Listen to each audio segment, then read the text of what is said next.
ആചാര്യ ഹസാരി പ്രസാദ് ദ്വിവേദി എഴുതിയ ഒരു എസ്സേയാണ് ഭീഷ്മ കോ ക്ഷമാ നഹി കിയാ ഗയാ. ഹസാരി പ്രസാദ് ദ്വിവേദി ആക്ച്വലി ഒരു വലിയ എസ്സേയിസ്റ്റ് ആയിരുന്നു, നോവലിസ്റ്റ് ആയിരുന്നു. ഇൻഫാക്റ്റ് ഹിന്ദി സാഹിത്യത്തിൻ്റെ ഇതിഹാസം എഴുതിയൊരു വ്യക്തിയാണ്. അപ്പം അഗാധമായ ഇതിഹാസ ബോധമുള്ളൊരു വ്യക്തിയായിരുന്നു. അദ്ദേഹത്തിനോട് ഒരു സുഹൃത്ത് ചോദിച്ച ഒരു ചോദ്യം, അതിൽ നിന്ന് ഉയർന്ന ഒരു ചോദ്യമാണ് ഈ ഭീഷ്മനെ സംബന്ധിച്ചുള്ള ഒരു ഇഷ്യൂ. അതാണ് ഈ എസ്സേയിൽ അദ്ദേഹം പ്രതിപാദിച്ചിരിക്കുന്നത്.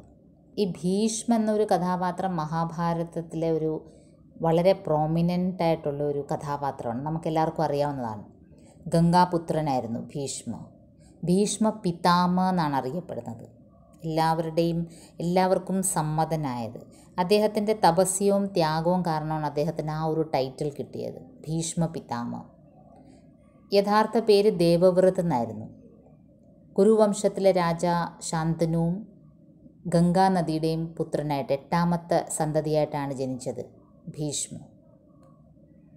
യൗവനത്തിൽ തന്നെ തൻ്റെ അച്ഛനു വേണ്ടി ഒരു ഭീഷൺ പ്രതിജ്ഞ, ഒരു വളരെ കഠോരമായ ഒരു തീരുമാനമെടുത്ത് ആജീവനാന്തം ബ്രഹ്മചാരിയായിട്ട് കഴിയുമെന്നുള്ളത്. അങ്ങനെയാണ് ഈ ഭീഷ്മ എന്നുള്ളൊരു പേര് അദ്ദേഹത്തിന് വീണത്. പരശുരാമൻ്റെ ശിഷ്യനായിരുന്നു.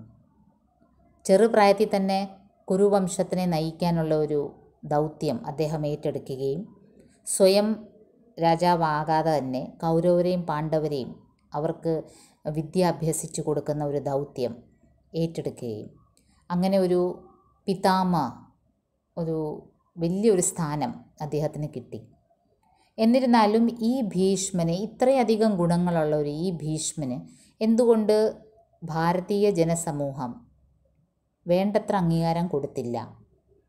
അദ്ദേഹത്തിനെ എന്തുകൊണ്ട് ക്ഷമിച്ചില്ല? ഈ ഒരു ചോദ്യമാണ് ഈ ഒരു എസ്സേയിൽ ആചാര്യ ഹസാരി പ്രസാദ് ദ്വിവേദി ഉന്നയിക്കുന്നത്.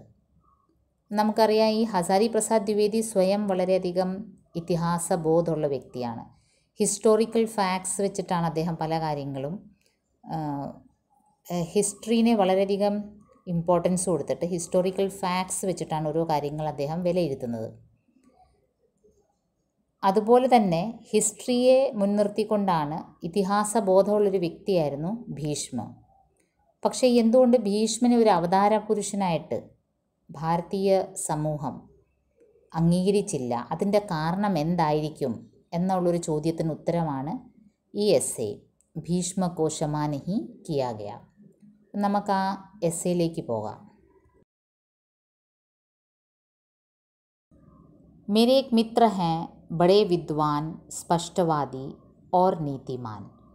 എൻ്റെ ഒരു സുഹൃത്ത് വളരെ അറിവുള്ളൊരു വ്യക്തി. അറിവുണ്ടെന്ന് മാത്രമല്ല, സ്പഷ്ടവാദിയായിരുന്നു. പറയുന്ന കാര്യം ക്ലിയറായിട്ട് വ്യക്തമായിട്ട് കാര്യങ്ങൾ അവതരിപ്പിക്കുന്ന ഒരു സുഹൃത്ത്.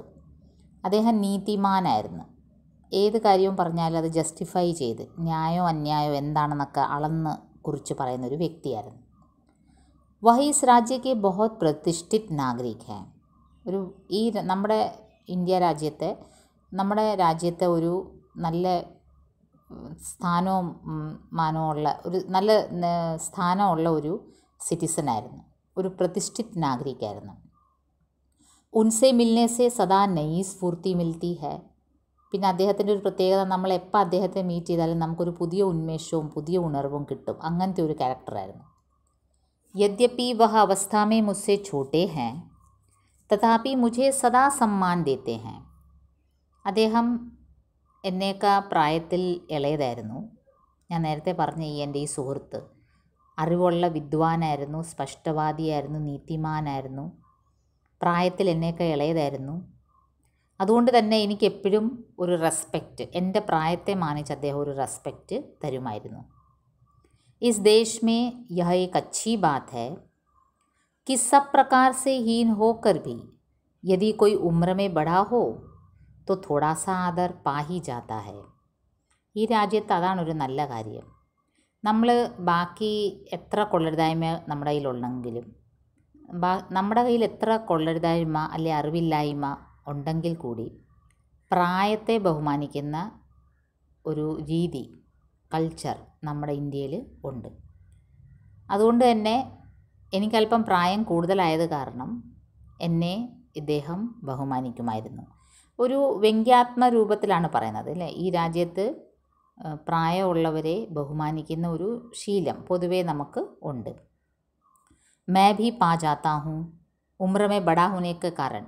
അതുകൊണ്ട് തന്നെ ഞാനും, അപ്പോൾ എനിക്ക് വലിയ അറിവുണ്ടെന്നൊന്നും ഞാൻ സ്ഥാപിക്കുന്നില്ല, എന്നിരുന്നാലും പ്രായമുള്ളത് കാരണം നമ്മുടെ സൊസൈറ്റിയിൽ എനിക്കൊരു നിലയും വിലയൊക്കെ കിട്ടുമായിരുന്നു. मेरे इस मित्र की शिकायत थी कि देश की दुर्दशा देखते हुए भी मैं कुछ कह नहीं रहा हूँ. അപ്പോൾ എൻ്റെ ഈ സുഹൃത്തിനെ പറ്റി ഞാൻ പറഞ്ഞല്ലോ, അറിവുള്ള ഒരു സുഹൃത്ത്, കാര്യങ്ങളൊക്കെ വളരെ വ്യക്തമായി അവതരിപ്പിക്കുന്ന ഒരു സുഹൃത്ത്. അദ്ദേഹത്തിനെ എപ്പം നമ്മൾ മീറ്റ് ചെയ്താലും നമുക്കൊരു പുതിയ ഉന്മേഷവും ഉണർവും ഒക്കെ കിട്ടും.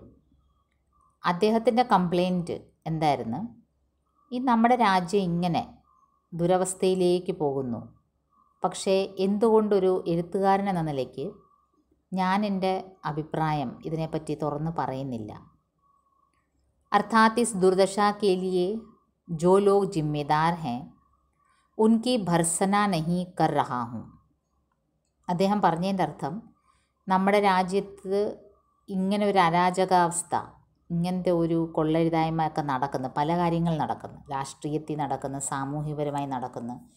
അപ്പം ഇതിൻ്റെ എതിരെയെല്ലാം, ഇത് ചെയ്തു കൂട്ടുന്നവരുടെ എതിരെ എന്തുകൊണ്ട് സാഹിത്യകാരൻ എന്ന നിലയ്ക്ക് ഞാനൊന്നും മിണ്ടുന്നില്ല, പ്രതികരിക്കുന്നില്ല? ഇതായിരുന്നു എന്നോടുള്ള ചോദ്യം. യഹ ഏക് ഭയങ്കർ അപരാധ് ഹെ എന്ന് മാത്രമല്ല, അദ്ദേഹം പറഞ്ഞത് ഇതൊരു വലിയ അപരാധമാണ് കേട്ടോ ഇങ്ങനെ മിണ്ടാതിരിക്കുന്നത്. കൗരവോं की सभा में भीष्म ने द्रौपदी का भयंकर अपमान देखकर भी जिस प्रकार मौन धारण किया था, वैसे ही मैं और मेरे जैसे कुछ अन्य साहित्यकार चुप्पी साधे हैं. അപ്പോൾ എൻ്റെ ഈ സുഹൃത്ത് എന്നേക്കാൾ പ്രായത്തിൽ ഇളയതാണെങ്കിലും അറിവുള്ളൊരു സുഹൃത്തായിരുന്നു. അദ്ദേഹം എന്നോട് പറഞ്ഞ കംപ്ലൈൻറ്റ്, കൗരവരുടെ സഭയിൽ ദ്രൗപദി അപമാനിക്കപ്പെട്ടപ്പോൾ വലിയ വലിയ ആചാര്യന്മാരന്ന് അവിടെ ഇരിപ്പുണ്ടായിരുന്നു. ഭീഷ്മാചാര്യൻ ഇരിപ്പുണ്ടായിരുന്നു. ഭീഷ്മാചാര്യൻ എന്ന് വെച്ചാൽ അഖണ്ഡ ബ്രഹ്മചാരി, എല്ലാവർക്കും സർവമാന്യൻ. ഭീഷ്മാചാര്യൻ ഒരു വാക്ക് പറഞ്ഞിരുന്നെങ്കിൽ അവിടെ അങ്ങനെ അന്ന് ഒരുപക്ഷെ സംഭവിക്കില്ലായിരുന്നു. പക്ഷേ ഭീഷ്മാചാര്യനെ മൗൻ ധാരൺ കിയ, ഒന്നും മിണ്ടിയില്ല. ഭീഷ്മാചാര്യൻ മിണ്ടാതെയിരുന്നു. വൈസേ ഹി मैं और मेरे जैसे कुछ अन्य साहित्यकार ചുപ്പി സാധേ ഹെ. അതുപോലെയാണ് ഞാനും എന്നെപ്പോലെ കുറച്ച് എഴുത്തുകാരും ഈ ലോകത്ത് നടക്കുന്ന ഒന്നും അറിഞ്ഞില്ല എന്ന മട്ടിൽ എഴുതുന്നില്ല, ഒന്നും അതിനെപ്പറ്റി പ്രതികരിക്കുന്നില്ല. ഭവിഷ്യ ഇസെ ഉസി तरह क्षमा नहीं करेगा जिस प्रकार ഭീഷ്മ പിതാമഹ को क्षमा नहीं किया गया. ഇത്രയും വർഷം കഴിഞ്ഞു, മഹാഭാരത യുദ്ധം 10,000 വർഷം മുമ്പ് നടന്നതാണെന്നാണ് പറയുന്നത്. ഇപ്പോഴും ഭീഷ്മനെ അതുകൊണ്ട് തന്നെ ഭവിഷ്യം, വരും തലമുറ ക്ഷമിച്ചില്ല. അതുകൊണ്ട് തന്നെ നിങ്ങളും ഇങ്ങനെ മിണ്ടാതിരുന്നാൽ വരുന്ന തലമുറ നിങ്ങളെയും ക്ഷമിക്കത്തില്ല എന്നാണ് എൻ്റെ സുഹൃത്ത് എന്നോട് പറഞ്ഞത്. मैं थोड़ी देर तक अभिभूत होकर सुनता रहा और मन में पाप बोध का भी एहसास हुआ. ഇത് കേട്ട് ഞാൻ കുറച്ച് നേരം ഒന്ന് പൊങ്ങി. മാനസികമായിട്ട് എനിക്കൊരു ഉല്ലാസം കിട്ടി. കാരണം എന്നെ കമ്പയർ ചെയ്തിരിക്കുന്ന ആരുമായിട്ടാണ്? ഭീഷ്മാചാര്യനുമായിട്ടാണ്. ഭീഷ്മാചാര്യൻ മൗനം ധരിച്ചതുകൊണ്ട് ഭീഷ്മാചാര്യനെ ക്ഷമിച്ചില്ല. അതുപോലെ താങ്കളും മൗനം ധരിച്ച, അപ്പോൾ ചുരുക്കം പറഞ്ഞാൽ ഞാനും ഭീഷ്മാചാര്യനും ഒരേ ലെവലിലായിട്ടാണ് എൻ്റെ സുഹൃത്ത് കണ്ടിരിക്കുന്നത്. അപ്പോൾ അത് കേട്ടപ്പോൾ എനിക്കൊരു സന്തോഷമൊക്കെ തോന്നി. ഓർ മൻ മേ പാപ ബോധ് കാ എഹസാസ് ഹുവ, മനസ്സിൽ കുറ്റബോധവും തോന്നി. എന്തെങ്കിലുമൊക്കെ പറയണ്ടായിരുന്നു. അപ്പം നമ്മൾ ആലോചിക്കണം, ഈ ഹസാരി പ്രസാദ് ദ്വിവേദി 1979 മരണമടഞ്ഞു. അപ്പോൾ അദ്ദേഹം ഈ എഴുതുന്നത് ഇന്ത്യയിലെ 1960s 70s 80s ആ ഒരു കാലഘട്ടമാണ്. അന്നെന്ന് പറയുമ്പം ഗവൺമെൻറ്റിൻ്റെ എതിരെയും സമൂഹത്തിൽ നടക്കുന്ന കൊള്ളരുതായ്മയ്ക്കെതിരെയും സാഹിത്യകാരന്മാർ തുറന്ന് പറയുമായിരുന്നു. ഹിന്ദിയിൽ ബാബ നാഗാർജുൻ എന്ന് പറഞ്ഞൊരു എഴുത്തുകാരൻ ഇവൻ ഇന്ദിരാഗാന്ധിയെ പറ്റിയും നെഹ്റുവിനെ പറ്റിയും ഒക്കെ തുറന്ന് പറയുമായിരുന്നു. മായാവതിയെ പറ്റി, രാഷ്ട്രീയക്കാരെ പറ്റിയൊന്നും. കാരണം അന്നത്തെ എഴുത്തുകാർക്ക് അക്കാഡമി അവാർഡ്സോ ജ്ഞാൻപീഠ് അവാർഡോ ഒന്നും ലക്ഷ്യമില്ലായിരുന്നു. അവർക്ക് നഷ്ടപ്പെടാനും ഒന്നുമില്ലായിരുന്നു, നേടാനും ഒന്നുമില്ലായിരുന്നു. അപ്പോൾ അവർ തുറന്ന് പറയുമായിരുന്നു. പക്ഷേ ഇന്ന് 21st സെഞ്ച്വറിയിൽ നമുക്കറിയാം പ്രൊഫസർ കൽബുർഗി മരണപ്പെട്ടു, ഗൗരി ലങ്കേഷ് ജേർണലിസ്റ്റ്. ചില കാര്യങ്ങൾ തുറന്നെഴുതുമ്പം എഴുത്തുകാരുടെ ജീവന് വരെ ആപത്താണ് ഇന്നത്തെ കാലത്ത്. പക്ഷെ അന്നങ്ങനെ ഇല്ല. അപ്പോൾ അതുകൊണ്ട് തന്നെ ഹസാരി പ്രസാദ് ദ്വിവേദിക്ക് ഒരു പാപബോധം തോന്നി, ഒരു കുറ്റബോധം തോന്നി. കാരണം സാഹിത്യകാരന്മാർ എഴുതുമ്പോൾ ഉണ്ടല്ലോ, അവർക്ക് പ്രത്യേകിച്ചൊരു കഴിവുണ്ടല്ലോ. നമ്മൾ പറയുന്ന പോലെയല്ല അവരുടെ ഭാഷാശൈലി, പിന്നെ അവർ പറയുന്നത് അവർ സമൂഹത്തിലൊരു നിലയും വിലയും ഉള്ളവരായത് കാരണം ഒരു ഇഷ്യൂവിനെ പറ്റി അവർ ഹാൻഡിൽ ചെയ്യുമ്പം സമൂഹം അതിനൊരു പ്രത്യേക മാനം കൊടുക്കും. നമ്മൾ സാധാരണ ആൾക്കാർ പറയുന്ന പോലെയല്ല. അതുകൊണ്ട് തന്നെ എനിക്കൊരു കുറ്റബോധം തോന്നി. മിണ്ടാതിരിക്കണ്ടായിരുന്നു. സോച്താ രഹാ കുച്ച് കഹനാ ചാഹിയേ നഹീ തോ ഭവിഷ്യ ക്ഷമാ നഹീ കരേഗ. ഞാൻ ഇങ്ങനെ ഇത് ആലോചിച്ചുകൊണ്ടിരുന്നു, എന്തേലും പറയണ്ടായിരുന്നു. അല്ലേ ഈ ഭവിഷ്യം, ഈ ഫ്യൂച്ചർ നമ്മളെ ക്ഷമിക്കില്ല, വരും തലമുറ ക്ഷമിക്കില്ല. വർത്തമാൻ ഹി കോൺ ക്ഷമാ കർ രഹാ ഹെ. വരും തലമുറ പോയിട്ട് ഇപ്പോഴത്തെ പ്രസൻറ്റ് പോലും നമ്മളെ ക്ഷമിക്കില്ല. കാഫി ദേർ തക് മേ പരേശാൻ രഹാ ചുപ് രഹന ठीक नहीं है കമ്പത് ഭവിഷ്യ കഭി മാഫ് നഹീ കരേഗ. ഞാൻ കുറേ നേരം മിണ്ടാതിരുന്നു. പിന്നെ ഞാൻ ആലോചിച്ചു, ഞാൻ കുറേ നേരം പരേശാൻ രഹ ട്രബിൾഡ്, ഞാൻ ആകെ ഡിസ്റ്റർബ്ഡായി. ചുപ് രഹന ठीक नहीं है, ഞാൻ മനസ്സിൽ കരുതി, ശരിയാ, നമുക്ക് വാക്കുകൾ പ്രയോഗിക്കാനുള്ള കഴിവ് ഈശ്വരൻ തന്നിട്ടുണ്ട് സാഹിത്യകാരന്മാർക്ക്. അപ്പം ഇങ്ങനെ മിണ്ടാതിരിക്കുന്നത് ശരിയല്ല. കമ്പത് ഭവിഷ്യ കഭി മാഫ് നഹീ കരേഗ. ഈ ദുഷ്ടനായ ഈ ഫ്യൂച്ചർ, ഭവിഷ്യ ഒരിക്കലും നമ്മളെ ക്ഷമിക്കില്ല. അതുകൊണ്ട് എന്തെങ്കിലും പറഞ്ഞേ പറ്റൂ എന്ന് ഞാൻ മനസ്സിലിങ്ങനെ കരുതും. ഇങ്ങനെ കണ്ടിട്ടും കണ്ടില്ല എന്ന് നടിച്ചിരിക്കുന്നത് അത്ര ഭൂഷണമല്ല എന്നെനിക്ക് തോന്നി. ഈ വികാരങ്ങളും വിചാരങ്ങളും എന്നിലുണ്ടായത് ഈ സുഹൃത്ത് കാരണമാണ്. എല്ലാം വെട്ടിത്തുറന്ന് പറയുന്ന സുഹൃത്ത് എന്നെ കുറ്റപ്പെടുത്തി. എന്നെ ഭീഷ്മാചാര്യന് തുല്യം പൊക്കിക്കൊണ്ട് എന്നെ പറഞ്ഞു, ഇങ്ങനെ മിണ്ടാതിരുന്നാൽ. വലിയ അറിവുള്ള വ്യക്തിയായിരുന്നു ഭീഷ്മാചാര്യൻ. പക്ഷേ മൗനം ധരിച്ചത് കാരണമാണ് ഭാരതീയ സമൂഹം, ഇന്ത്യൻസ് ഭീഷ്മാചാര്യനെ ഇതുവരെ ക്ഷമിച്ചിട്ടില്ല. അതുകൊണ്ട് നിങ്ങളെ എഴുത്തുകാരും അറിയപ്പെടുന്ന എഴുത്തുകാർ ഇങ്ങനെ മിണ്ടാതിരുന്നാൽ ഫ്യൂച്ചർ നിങ്ങളെ ഒരിക്കലും ക്ഷമിക്കില്ല. അത് മാത്രമല്ല, ഭവിഷ്യക്ക് കോയി സീമാ ഭീ തോ നഹീ ഹൈ. ഇത്ര വർഷം കഴിഞ്ഞ് നമ്മളെ ക്ഷമിക്കും അങ്ങനൊന്നുമില്ല. ഈ ഫ്യൂച്ചറിനൊരു ലിമിറ്റും ഇല്ലല്ലോ. ഇങ്ങനെ കാലാകാലങ്ങളിൽ പോയിക്കൊണ്ടിരിക്കും. 5000 വർഷ ബീത് ഗए और अब तक बेचारे ഭീഷ്മ പിതാമഹ को ക്ഷമ नहीं किया गया. 5000 വർഷമായി ഇതുവരെ ഭീഷ്മ പിതാമഹനെ ക്ഷമിച്ചിട്ടില്ല. ഭവിഷ്യ വികട്ട് അസഹിഷ്ണു ഹെ. ഈ ഭവിഷ്യ, ഈ ഫ്യൂച്ചർ എന്ന് പറയുന്നത് ഒട്ടും ഒരു ക്ഷമയില്ലാത്തൊരു സാധനമാണ്. काफ़ी देर बाद भ्रम दूर हुआ, मैं भीष्म नहीं हूँ. अगर हिंदी में लिखने वाला कोई भीष्म हो जाता हो तो भी मुझे कौन पूछता है. ഞാൻ ഈ ഒരു മിഥ്യാലോകത്തിലിരുന്നു. എൻ്റെ സുഹൃത്ത് എന്നെ ഇങ്ങനെ ഭീഷ്മനുമായിട്ട് കമ്പയർ ചെയ്തപ്പം അല്പനേരത്തേക്കിന് ഞാൻ അല്പം പൊങ്ങി. മാനസികമായിട്ട് എനിക്കൊരു സന്തോഷമൊക്കെ തോന്നി, ഒരു കുറ്റബോധവും തോന്നി മിണ്ടാതിരുന്നതിന്. ഭീഷ്മനായിട്ട് കമ്പയർ ചെയ്തപ്പെട്ടപ്പം എനിക്കൊരു സന്തോഷവും തോന്നി. പക്ഷേ പിന്നീടാണ് ഞാൻ ആലോചിച്ചത്, ഞാൻ യാഥാർത്ഥ്യ ബോധത്തിലേക്ക് വന്നു. എൻ്റെ ഭ്രമമായിരുന്നത്. മേ ഭീഷ്മ നഹീ ഹൂം. ഞാൻ ആലോചിക്കുകയാണ്, ഞാനെങ്ങനെ ഭീഷ്മാവാനാ. അഗർ ഹിന്ദി മേ ലിഖ്നെ വാല കോയി ഭീഷ്മ ഹോ ജാത്താ ഹോ തോ ഭി മുझे कौन पूछता है. ഇപ്പം ഹിന്ദിയിലെ എഴുത്തുകാരിൽ ആരെങ്കിലും ഭീഷ്മന് തുല്യനായിട്ടാവുകയാണെങ്കിൽ പോലും ഞാൻ ഒരിക്കലും ആ ലെവലിൽ എത്തൂല. ബഹുത് ജ്ഞാനി ഗുണി ഭരേ പടേ ഹേ.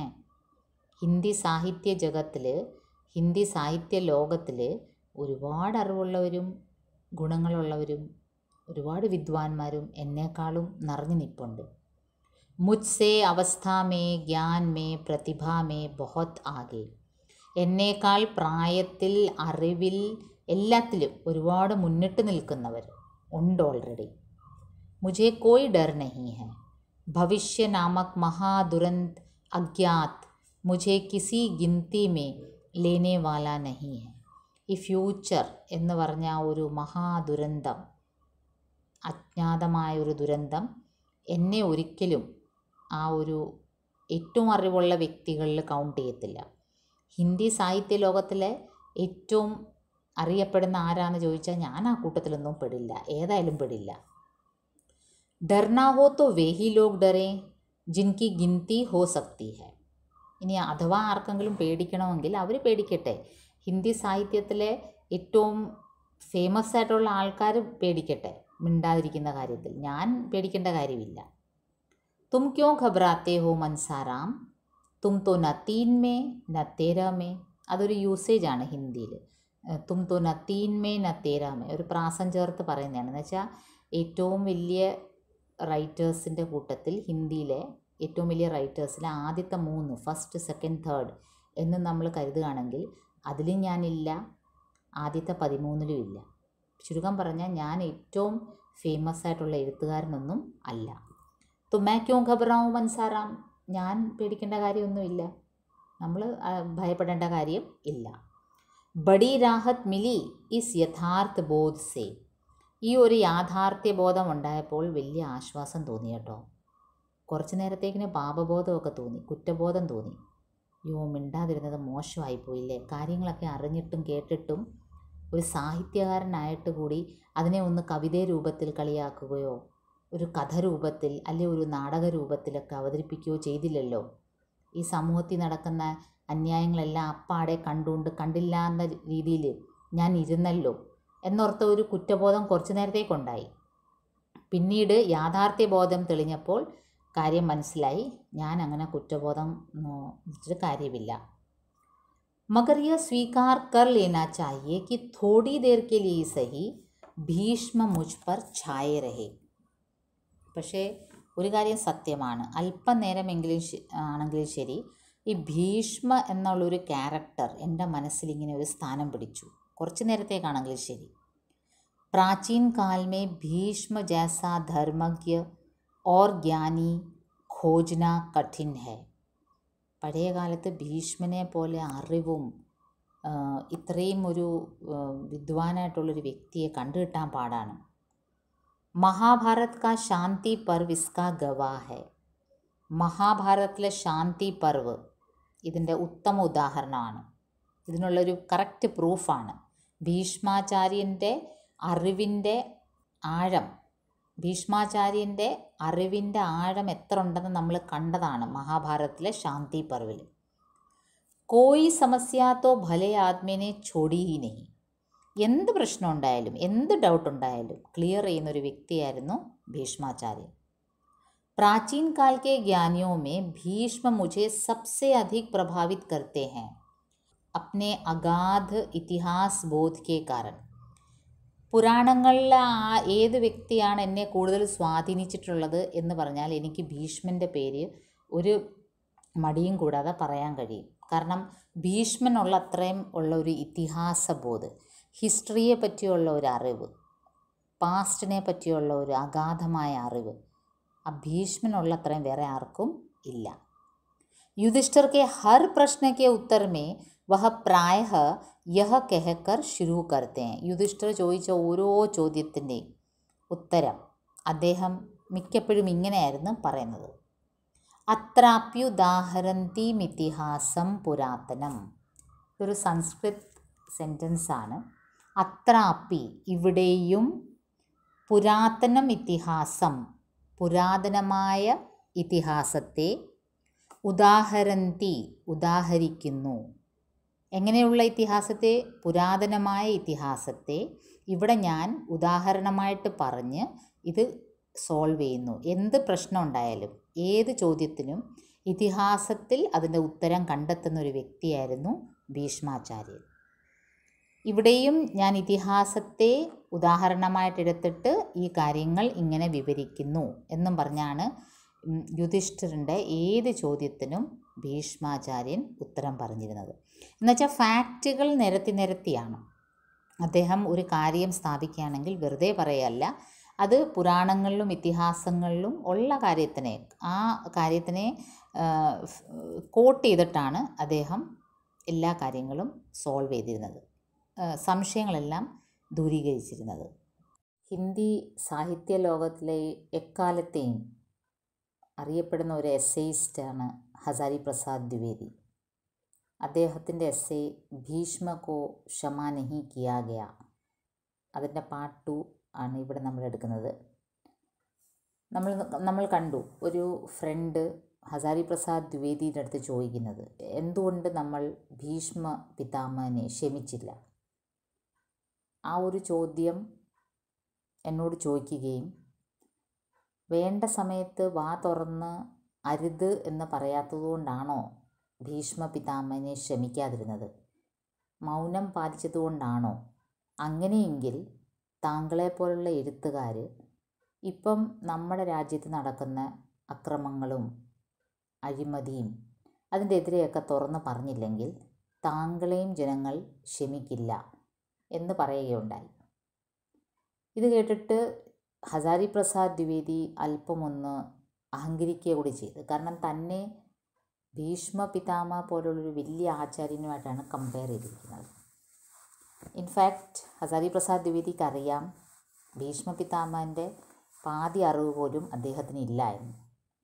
പക്ഷേ ഇങ്ങനൊരു കമ്പാരിസൺ വന്നപ്പം കുറച്ച് നേരത്തേക്ക് ഭീഷ്മ എന്ന ഒരു വ്യക്തിത്വം അദ്ദേഹത്തിൻ്റെ മുകളിൽ പ്രഭാവം ചെലുത്തുകയും അദ്ദേഹവും ഭീഷ്മ പിതാമഹ ചെയ്യുന്ന പോലെ പുരാതനമായ ഇതിഹാസത്തിൽ തന്നെ ഉദാഹരണം എടുത്തുകൊണ്ട് ഓരോ കാര്യങ്ങൾ പറയാനുള്ളൊരു ശ്രമം നടത്തി.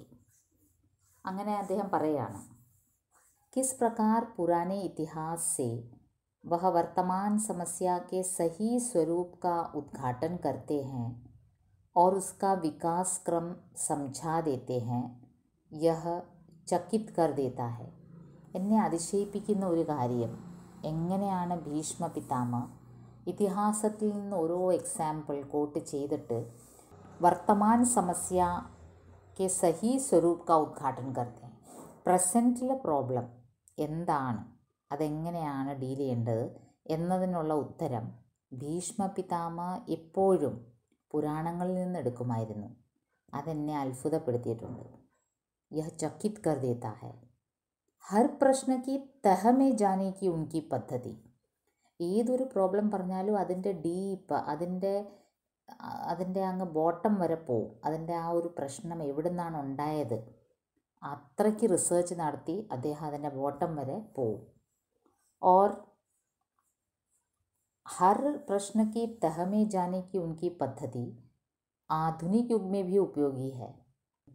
നമ്മളും അത് പ്രാക്ടീസ് ചെയ്യുന്നത് നല്ലതായിരിക്കും. ഈ ഏജിൽ ഒരു പ്രശ്നം ഉണ്ടായാൽ അതിൻ്റെ സൊല്യൂഷൻ കണ്ടെത്താൻ ബാഹ്യമായി മാത്രം തിരഞ്ഞാൽ പോരാ, അതിൻ്റെ ഉള്ളിലേക്ക് ആഴത്തിൽ ചെന്നിട്ട് അന്വേഷിക്കുന്നത് നല്ലതായിരിക്കും. ज्ञान और धर्म के सच्चे स्वरूप को पहचानने में उन्हें कमाल की सफलता मिली थी. അറിവ്, ജ്ഞാനം, ധർമ്മം അതൊക്കെ എന്താണെന്നുള്ളത് അതിൻ്റെ സച്ചേ സ്വരൂപ് കോ പെഹചാനനെ മേ, അതിനെ കറക്റ്റായിട്ട് ഡിഫൈൻ ചെയ്യാൻ, അതെന്താണ്, അറിവെന്താണ്, ധർമ്മം എന്താണ്, അത് അറിയാനുള്ള വിവേകം അദ്ദേഹത്തിനുണ്ടായിരുന്നു. और कमाल की सफलता मिली थी. അത്ഭുതകരമായ ഒരു വിവേചന ബുദ്ധിയായിരുന്നു അദ്ദേഹത്തിനുണ്ടായിരുന്നത്. അറിവെന്താണ്, ധർമ്മം എന്താണ്, അതിൻ്റെ കറക്റ്റ് സ്വരൂപം. നമ്മളിൽ പലരും അറിവിനെ തെറ്റിദ്ധരിക്കുന്നു, ധർമ്മത്തിനെ തെറ്റിദ്ധരിക്കുന്നു. പക്ഷേ അതിൻ്റെ എല്ലാത്തിനെയും ആഴത്തിൽ ഇറങ്ങിച്ചെന്ന് അതെല്ലാം പഠിക്കാനുള്ളൊരു കഴിവ് ഭീഷ്മ പിതാമഹന് ഉണ്ടായിരുന്നു. यह कहना गलत होगा कि भीष्म के प्रति भारतवर्ष ने कृतज्ञता नहीं दिखाई. നമ്മുടെ രാജ്യത്തെ ആൾക്കാർ ടോട്ടലി ഭീഷ്മ പിതാമഹനെ ഇഗ്നോർ ചെയ്ത് എന്ന് പറയുന്നതിൽ സത്യമില്ല. കാരണം ഭീഷ്മാഷ്ടമിയിൽ നമ്മുടെ രാജ്യത്തെ ആൾക്കാർ ഇദ്ദേഹത്തെ വന്ദിക്കാറുണ്ട്. ഇദ്ദേഹത്തിൻ്റെ പ്രതി ഇദ്ദേഹത്തിനോട് അവരുടെ ആദരവ് അറിയിക്കാറുണ്ട് ഭീഷ്മാഷ്ടമിയിൽ. परंतु जिस समय मेरे मित्र अत्यंत प्रभावशाली शैली में भीष्म को मेरे ऊपर आरोपित कर रहे थे, उस समय थोड़ी देर के लिए भीष्म का आवेश सचमुच मेरे ऊपर आ गया था. പക്ഷേ എൻ്റെ ഈ ഫ്രണ്ട് അല്പനേരത്തേക്കാണെങ്കിലും എന്നെ ഭീഷ്മ പിതാമഹമായിട്ട് കമ്പയർ ചെയ്തപ്പോൾ उस समय थोड़ी देर के लिए ഭീഷ്മ കാ ആവേശ്, കുറച്ച് നേരത്തേക്കാണെങ്കിലും അല്പനേരത്തേക്കാണെങ്കിലും ഭീഷ്മ എന്നുള്ള ഒരു വ്യക്തിത്വം എൻ്റെ മുകളിലൊരു പ്രഭാവം ചെലുത്തി. അത് സത്യമാണ്. പ്രഭാവശാലി ഭാഷാമേ ജാദുയി ശക്തി ഹോത്തി ഹെ. ഒരു കാര്യം പറയുന്നതിൽ പല രീതി കാണും. ഇപ്പം വളരെ ഇമ്പ്രസീവായിട്ട് ഒരാളൊരു കാര്യം പറയുകയാണെങ്കിൽ അതിൻ്റെ എഫക്റ്റും അത്രയും തന്നെ ആയിരിക്കും. എൻ്റെ സുഹൃത്തും അതേപോലെയാണ്. വളരെ പ്രഭാവശാലി ഭാഷയിലാണ് ഈ കാര്യം പറഞ്ഞത്. അതുകൊണ്ട് തന്നെ ഞാൻ വളരെ ഇംപ്രസ്ഡായി. ഉസീസെ കവി പാഠക് കോ അഭിഭൂത് കർത്താ ഹെ. ഇങ്ങനത്തെ ഇംപ്രസീവ് വാക്കുകൾ കൊണ്ടാണ് കവികളുടെ വാക്കുകൾ കേൾക്കുന്നവർ ഇംപ്രസ്ഡ് ആവുന്നത് അതുകൊണ്ടാണ്. അതുപോലെ വക്ത സംസാരിക്കുമ്പം നല്ല ഭാഷയിൽ നല്ല രീതിയിൽ വാക്കുകൾ കൈകാര്യം ചെയ്യുമ്പോൾ കേൾക്കുന്നവർ വളരെ ഇംപ്രസ്ഡ് ആവുന്നു. വക്ത ഉസി കെ ബൽ പർ ശ്രോത പർ ഛാ ജാത്താ ഹെ. മേ ഭി കുച്ച് ആവിഷ്ട് ഹുവ. അതുപോലെ തന്നെ ഞാനും ഇംപ്രസ്ഡായി. എൻ്റെ സുഹൃത്ത് എന്നോട് ആ പറഞ്ഞ രീതി, ജൈസെ ഭീഷ്മക്കോ ക്ഷമ നഹി കിയാ ഗയാ തുംകോ ഭി ക്ഷമ നഹി കരേംഗെ, അത് എന്നിലങ്ങ് വളരെ പ്രഭാവം ചെലുത്തി. ഭീഷ്മ की ही शैली में बोलने की प्रेरणा जागृत हुई थी. അത്രാപ്യുദാഹരന്തീം ഇതിഹാസം പുരാതനം. ഭീഷ്മത്തിൻ്റെ അതേ സ്റ്റൈല് ഭീഷ്മ പിതാമഹ ഇതായിരുന്നു പറയാറുള്ളത്. എന്നുവെച്ചാൽ അവിടെ ഇങ്ങനെയായിരുന്നു ഇതിഹാസത്തിൽ പുരാതനമായ ഇതിഹാസത്തിൽ നിന്ന് കോട്ട് ചെയ്തുകൊണ്ട് ഞാനിതാ ഇവിടെ ഇതിങ്ങനെ പറയുന്നു. അങ്ങനത്തെ ഒരു ശൈലി ഞാനും അവലംബിക്കാൻ തുടങ്ങി. അപ്പം നേരത്തെ പറഞ്ഞല്ലോ, എൻ്റെ സുഹൃത്ത്, വെട്ടിത്തുറന്ന് പറയുന്ന സുഹൃത്ത്, വിദ്വാനായ സുഹൃത്ത്, നീതിമാനും സ്പഷ്ടവാദിയായ സുഹൃത്ത് എന്നെ ഭീഷ്മമായിട്ട് കമ്പയർ ചെയ്തപ്പോൾ അല്പനേരത്തേക്കിന് ഞാൻ ഇച്ചിരി അഹങ്കരിക്കുക, അതെനിക്കൊരു സ്വകാര്യ അഹങ്കാരമായി മാറി. ഞാൻ അത്രത്തോളം ആയല്ലോ എന്നൊരു തോന്നൽ വന്നു. എന്നിട്ട് ഭീഷ്മ പിതാമഹ ചെയ്യുന്ന പോലെ എന്ത് കാര്യം വന്നാലും ഹിസ്റ്ററിയെ കോട്ട് ചെയ്ത് പറയും. അങ്ങനെ ഞാനും ഒരു ഹിസ്റ്ററി കോട്ട് ചെയ്യാമെന്ന് വിചാരിക്കുന്നു. വഹ ഇതിഹാസ് യഹ ഹെ. ബാത്ത് सन 35-36 की है. 1935-36 കാലഘട്ടത്തിലാണ്. उन दिनों में शांति निकेतन में था. एक दिन प्रातः भ्रमण के लिए निकला था. ആ ദിവസങ്ങളിൽ ഞാൻ എവിടെയായിരുന്നു? ശാന്തി നികേതനിലായിരുന്നു. മോർണിംഗ് വാക്കിന് ഇറങ്ങിയതായിരുന്നു. मैं साधारणतः प्रातः भ्रमण के लिए तभी निकलता हूँ जब किसी ऐसे उत्साही घुमक्कड़ से जो ശ്രദ്ധേയ കോട്ടി കെ ഹോത്തെ ഹെ പ്രേരണ മിൽത്തി ഹെ. അങ്ങനെ ഞാൻ യൂഷ്വലി മോർണിംഗ് വാക്കിന് ഇറങ്ങി നടക്കുന്ന അങ്ങനത്തെ ഒരു കാറ്റഗറി ടൈപ്പ് ആളല്ല ഞാൻ. വാസ്തവത്തിൽ എന്നും മോർണിംഗ് വാക്കിന് സ്വമേധയാ ഇറങ്ങുന്ന ടൈപ്പ് വ്യക്തിയൊന്നുമല്ല. मैं साधारणतः प्रातः भ्रमण के लिए तभी निकलता हूँ जब किसी ऐसे उत्साही घुमक्कड़ से जो ശ്രദ്ധേയ കോട്ടി കെ ഹോത്തെ ഹെ പ്രേരണ മിൽത്തി ഹെ. വളരെ ഉയർന്ന സമൂഹത്തിൽ നിലയും വിലയുള്ള, ഞാൻ വളരെ റെസ്പെക്റ്റ് ചെയ്യുന്ന ഏതെങ്കിലും ഒരു വ്യക്തി എന്നെ പ്രോത്സാഹിപ്പിക്കുമ്പോൾ മാത്രമേ ഞാൻ മോർണിംഗ് വാക്കിന് ഇറങ്ങാറുള്ളൂ. उन दिनों श्रद्धेय आचार्य क्षिति मोहन सेन की प्रेरणा से प्रातः भ्रमण के लिए निकला था. ആ ദിവസങ്ങളിൽ 1935-36 കാര്യമാണ്. ക്ഷിതി മോഹൻ സെൻ എന്ന് പറഞ്ഞ ഒരു വളരെ റെസ്പെക്റ്റഡ് പേഴ്സൺ, അദ്ദേഹത്തിൻ്റെ പ്രേരണയാലാണ് ഞാൻ മോർണിംഗ് വാക്കിന് ഇറങ്ങിയത്. സഹി ബാത് തോ യഹ് ഹെ കി നിക്കൽത്തെ വഹ് थे, मैं पीछे हो लेता था. സത്യം പറഞ്ഞാൽ അദ്ദേഹമായിരുന്നു മോർണിംഗ് വാക്കിന് ഇറങ്ങുന്നത്, ഞാൻ പുറകെ പോകുന്നേ ഉള്ളായിരുന്നു. तो उस दिन भी मैं उनके साथ ही निकला. ഭാഗ്യ ഉസ് ദിൻ പ്രസന്ന था. ഞാൻ പതിവ് പോലെ അദ്ദേഹം ആദ്യം ഇറങ്ങും, അദ്ദേഹത്തിൻ്റെ പുറകെ, അദ്ദേഹത്തിനെ ഇമ്പ്രസ് ചെയ്യാനാണെന്ന് തോന്നും, അങ്ങനെ ഞാനും ഇറങ്ങും. ഭാഗ്യ ഉസ് ദിൻ പ്രസന്ന था. അന്ന് ഞങ്ങളുടെ നല്ല ലക്കി ഡേ ആയിരുന്നു. എന്തുകൊണ്ട്? ദേഖാ ഗുരുദേവ് ധീരെ ധീരെ അപ്നെ ബഗീച്ചെ മേ ടഹൽ രഹേ थे. ഗുരുദേവ് എന്ന് പറയുമ്പം രവീന്ദ്രനാഥ് ടാഗോർ ജി ആണ് നമ്മൾ ഗുരുദേവ് എന്ന് വിളിക്കുന്നത്. അദ്ദേഹം ഇങ്ങനെ ഗാർഡനിൽ നടക്കാനിറങ്ങി, ഇങ്ങനെ ഗാർഡനിൽ ഉലാത്തുകയായിരുന്നു. कुछ गंभीर मुद्रा में थे। ആചാര്യ सेन ने कहा चलो प्रणाम कर लें. ഞങ്ങൾ നോക്കിയപ്പം ടാഗോർ ഇങ്ങനെ നടക്കുകയാണ്. മുദ്ര വളരെ ഗംഭീരാണ്. എന്നുവെച്ചാൽ അദ്ദേഹത്തെ പോലുള്ളൊരു ഫിലോസഫിക്കൽ ഒരു പോയറ്റ്, എഴുത്തുകാരൻ നടക്കുമ്പോഴും ഒക്കെ എന്തെങ്കിലുമൊക്കെ ചിന്തിച്ചുകൊണ്ടായിരിക്കും നടക്കുന്നത്. അതുകൊണ്ട് അദ്ദേഹത്തിൻ്റെ ഫേഷ്യൽ എക്സ്പ്രഷൻ വളരെ സീരിയസ് ആയിരുന്നു. ഷിത്തി മോഹൻ സെൻ അദ്ദേഹം പറഞ്ഞു, ബാ നമുക്ക് പോയി പ്രണാം ചെയ്യാം. വഹ ആകെ ചലേ മൈ പീछे पीछे. ധീരെ ധീരെ ദബേ പാവ് ഹം ലോഗ് ഉൻകെ പാസ് പहुँच ഗए. വളരെ സാവകാശം, സൗണ്ടൊന്നും ഉണ്ടാക്കാതെ ഞങ്ങൾ ഗുരുദേവിൻ്റെ അടുത്ത് ചെന്നു. അദ്ദേഹത്തിൻ്റെ കാല് തൊട്ട് വന്ദിച്ചു. ചരൺ ഛൂക്കർ പ്രണാം നിവേദൻ കിയ. ഉൻകാ ധ്യാൻ ഭംഗ് ഹുവ. അങ്ങനെ ഞങ്ങൾ കാല് തൊട്ട് വന്ദിച്ചപ്പോൾ അദ്ദേഹം ചിന്തിച്ചുകൊണ്ടിരുന്നതിൽ നിന്ന് മാറി ഞങ്ങളെ ശ്രദ്ധിച്ചു. ദേഖ് കർ പ്രസന്ന ഹുവേ. ഉन्होंने उस दिन मुझे संबोधित करके कहा. അദ്ദേഹം ഞങ്ങളെ കണ്ട് ചിരിച്ചു. എന്നിട്ട് എന്നോടായിട്ട് പറഞ്ഞു, तुमने कभी सोचा है कि भीष्म को अवतार क्यों नहीं माना गया और श्री कृष्ण को ही क्यों अवतार रूप में सम्मान दिया गया? എന്നോട് ചോദിച്ച ചോദ്യമാണ് ടാഗോർ. ഭീഷ്മാചാര്യനെ എന്തുകൊണ്ട് ഒരു അവതാര പുരുഷനായിട്ട് നമ്മൾ കണക്കാക്കുന്നില്ല, ശ്രീകൃഷ്ണനെ കണക്കാക്കുന്നു? ഇതെന്തുകൊണ്ടാണെന്ന് എപ്പോഴെങ്കിലും ചിന്തിച്ചിട്ടുണ്ടോ? मैंने कभी ऐसा सोचा ही नहीं था. ഞാൻ ഈ വിഷയം ഒരിക്കൽ പോലും ചിന്തിച്ചിട്ടില്ല. क्या जवाब देता? मैं मन ही मन अपने सोचने की शक्ति की दरिद्रता पर लज्जित हो रहा था. ഈ ആചാര്യ ഹസാരി പ്രസാദ് ദ്വിവേദി ആക്ച്വലി വലിയൊരു ഫേമസ് എസ്സേയിസ്റ്റാണ് ഹിന്ദിയിലെ. അദ്ദേഹം ഒരുപാട് വിഷയങ്ങളിൽ എസ്സേ ചെയ്തിട്ടുള്ളൊരു വ്യക്തിയാണ്. പക്ഷേ ഈ ഒരു ചോദ്യത്തിന് അദ്ദേഹത്തിൻ്റെ കയ്യിൽ ഉത്തരവില്ലാതെ പോയി.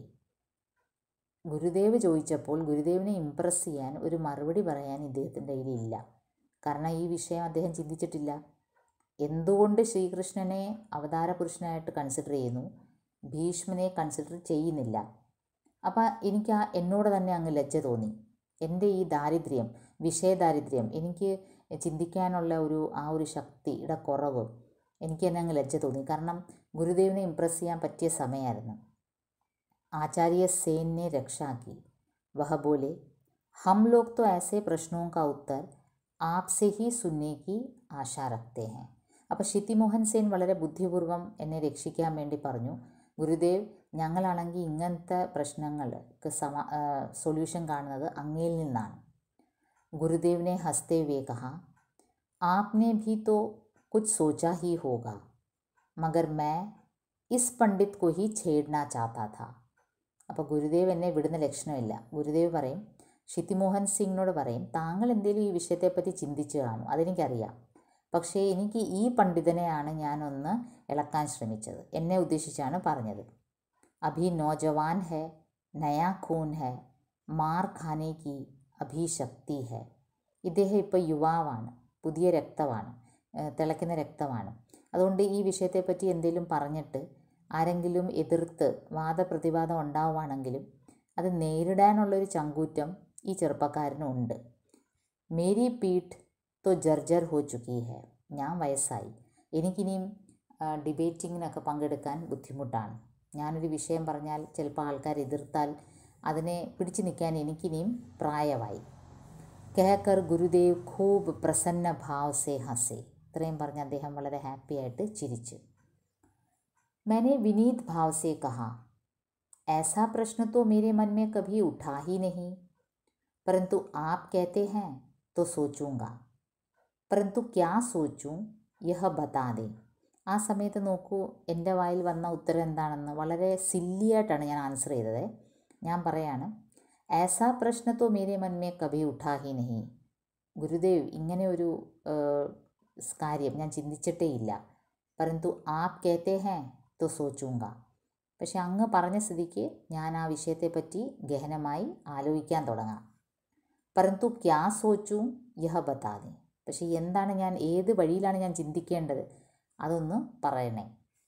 गुरुदेव के शब्द याद नहीं हैं, पर उनके कथन की मेरे मन पर जो छाप रह गई है वह यह है कि शरशैया पर पड़े भीष्म ने जब भयंकर नरसंहार देखा होगा, उनके जैसे ज्ञानी के मन में अपनी प्रतिज्ञा, उसके परवर्ती परिणाम आदि बातें क्या उठी नहीं होंगी. അന്ന് ഗുരുദേവ് എന്താണ് എനിക്ക് ഫൈനൽ മറുപടി പറഞ്ഞത് ഞാൻ ഇന്ന് ഓർക്കുന്നില്ല ആക്ച്വലി. പക്ഷേ ഒരു കാര്യമുണ്ട്, അതിനുശേഷം ഞാൻ ഈ ഭീഷ്മൻ്റെ വിഷയം വളരെ ഗഹനമായി ചിന്തിക്കുകയും എനിക്ക് തോന്നിയ ഒരു കാര്യം, ഈ ശരശയ്യയിൽ കിടന്നുകൊണ്ട് ഭീഷ്മ ഈ മഹാഭാരത യുദ്ധത്തിൻ്റെ നരസംഹാർ, ആയിരക്കണക്കിന് യുവാക്കളൊക്കെ മരിച്ചു വീഴുന്ന ആ ഒരു നരസംഹാർ കണ്ടപ്പോൾ അദ്ദേഹത്തെ പോലെ ഒരു അറിവുള്ളൊരു വ്യക്തിക്ക് താൻ എന്തുകൊണ്ട് അങ്ങനെ ഒരു പ്രതിജ്ഞ അന്നെടുത്തു, നിത്യബ്രഹ്മചാരിയായിട്ടിരിക്കാം എന്നുള്ളൊരു പ്രതിജ്ഞ എടുത്തത്, അതിൻ്റെ പർവർത്തി പരിണാം, അതിൻ്റെ എൻഡ് റിസൾട്ട് ഇങ്ങനെയൊക്കെയാണോ, കുരുവംശം ഇങ്ങനെയാണോ നശിച്ചു പോകേണ്ടത് എന്നോർത്ത് അദ്ദേഹം തീർച്ചയായിട്ടും ദുഃഖിച്ചിട്ടുണ്ടാകും. मैंने सोचना शुरू किया था, कई प्रतिभाशाली मित्रों से भी सोचने को कहा था. ഞാൻ ഈ വിഷയത്തെപ്പറ്റി ഗഹനമായി ചിന്തിക്കാൻ തുടങ്ങി. എൻ്റെ അറിവുള്ള പരിചയത്തിലുള്ള ഒരുപാട് സുഹൃത്തുക്കളോട് ഞാൻ പറഞ്ഞു ഈ വിഷയത്തെപ്പറ്റി ഒന്ന് ഗഹനമായി ചിന്തിക്കാൻ. पर सोचता ही रह गया. പക്ഷെ ഒരു ഉത്തരവും എനിക്ക് കണ്ടെത്താൻ ആയിട്ടില്ല. जिन्होंने सोचने के लिए उकसाया था वह चले गए. എന്നെ ഈ വിഷയത്തെ പറ്റി ചിന്തിക്കാൻ പ്രേരിപ്പിച്ച്, ഉക്സാന പ്രേരിപ്പിക്കുക, അത് ഗുരുദേവായിരുന്നു. അദ്ദേഹം മരണമടഞ്ഞു. आज मेरे मित्र ने कहा कि भीष्म को क्षमा नहीं किया गया तो बात फिर उमड़कर नए रूप में मानस पटल पर हहरा उठी. ഇന്ന് നോക്കൂ, 1935-36 ശാന്തിനികേതനിൽ വെച്ച് ഗുരുദേവ് ചോദിച്ച എന്തുകൊണ്ട് ഗുരുദേവ് ചോദിച്ചത്, ഭീഷ്മനെ എന്തുകൊണ്ട് അവതാര പുരുഷനായിട്ട് അംഗീകരിക്കുന്നില്ല. ഇവിടെ വർഷങ്ങൾക്ക് ശേഷം എൻ്റെ വിദ്വാൻ സുഹൃത്ത് എന്നോട് ചോദിക്കുന്നു എന്തുകൊണ്ട് ഭീഷ്മനെ നമ്മൾ ക്ഷമിച്ചില്ല. അപ്പോൾ എനിക്ക് ഈ ഒരു ഓർമ്മ, ഭീഷ്മ എപ്പോഴും എനിക്കൊരു ചിന്താവിഷയമായിട്ട് മാറി.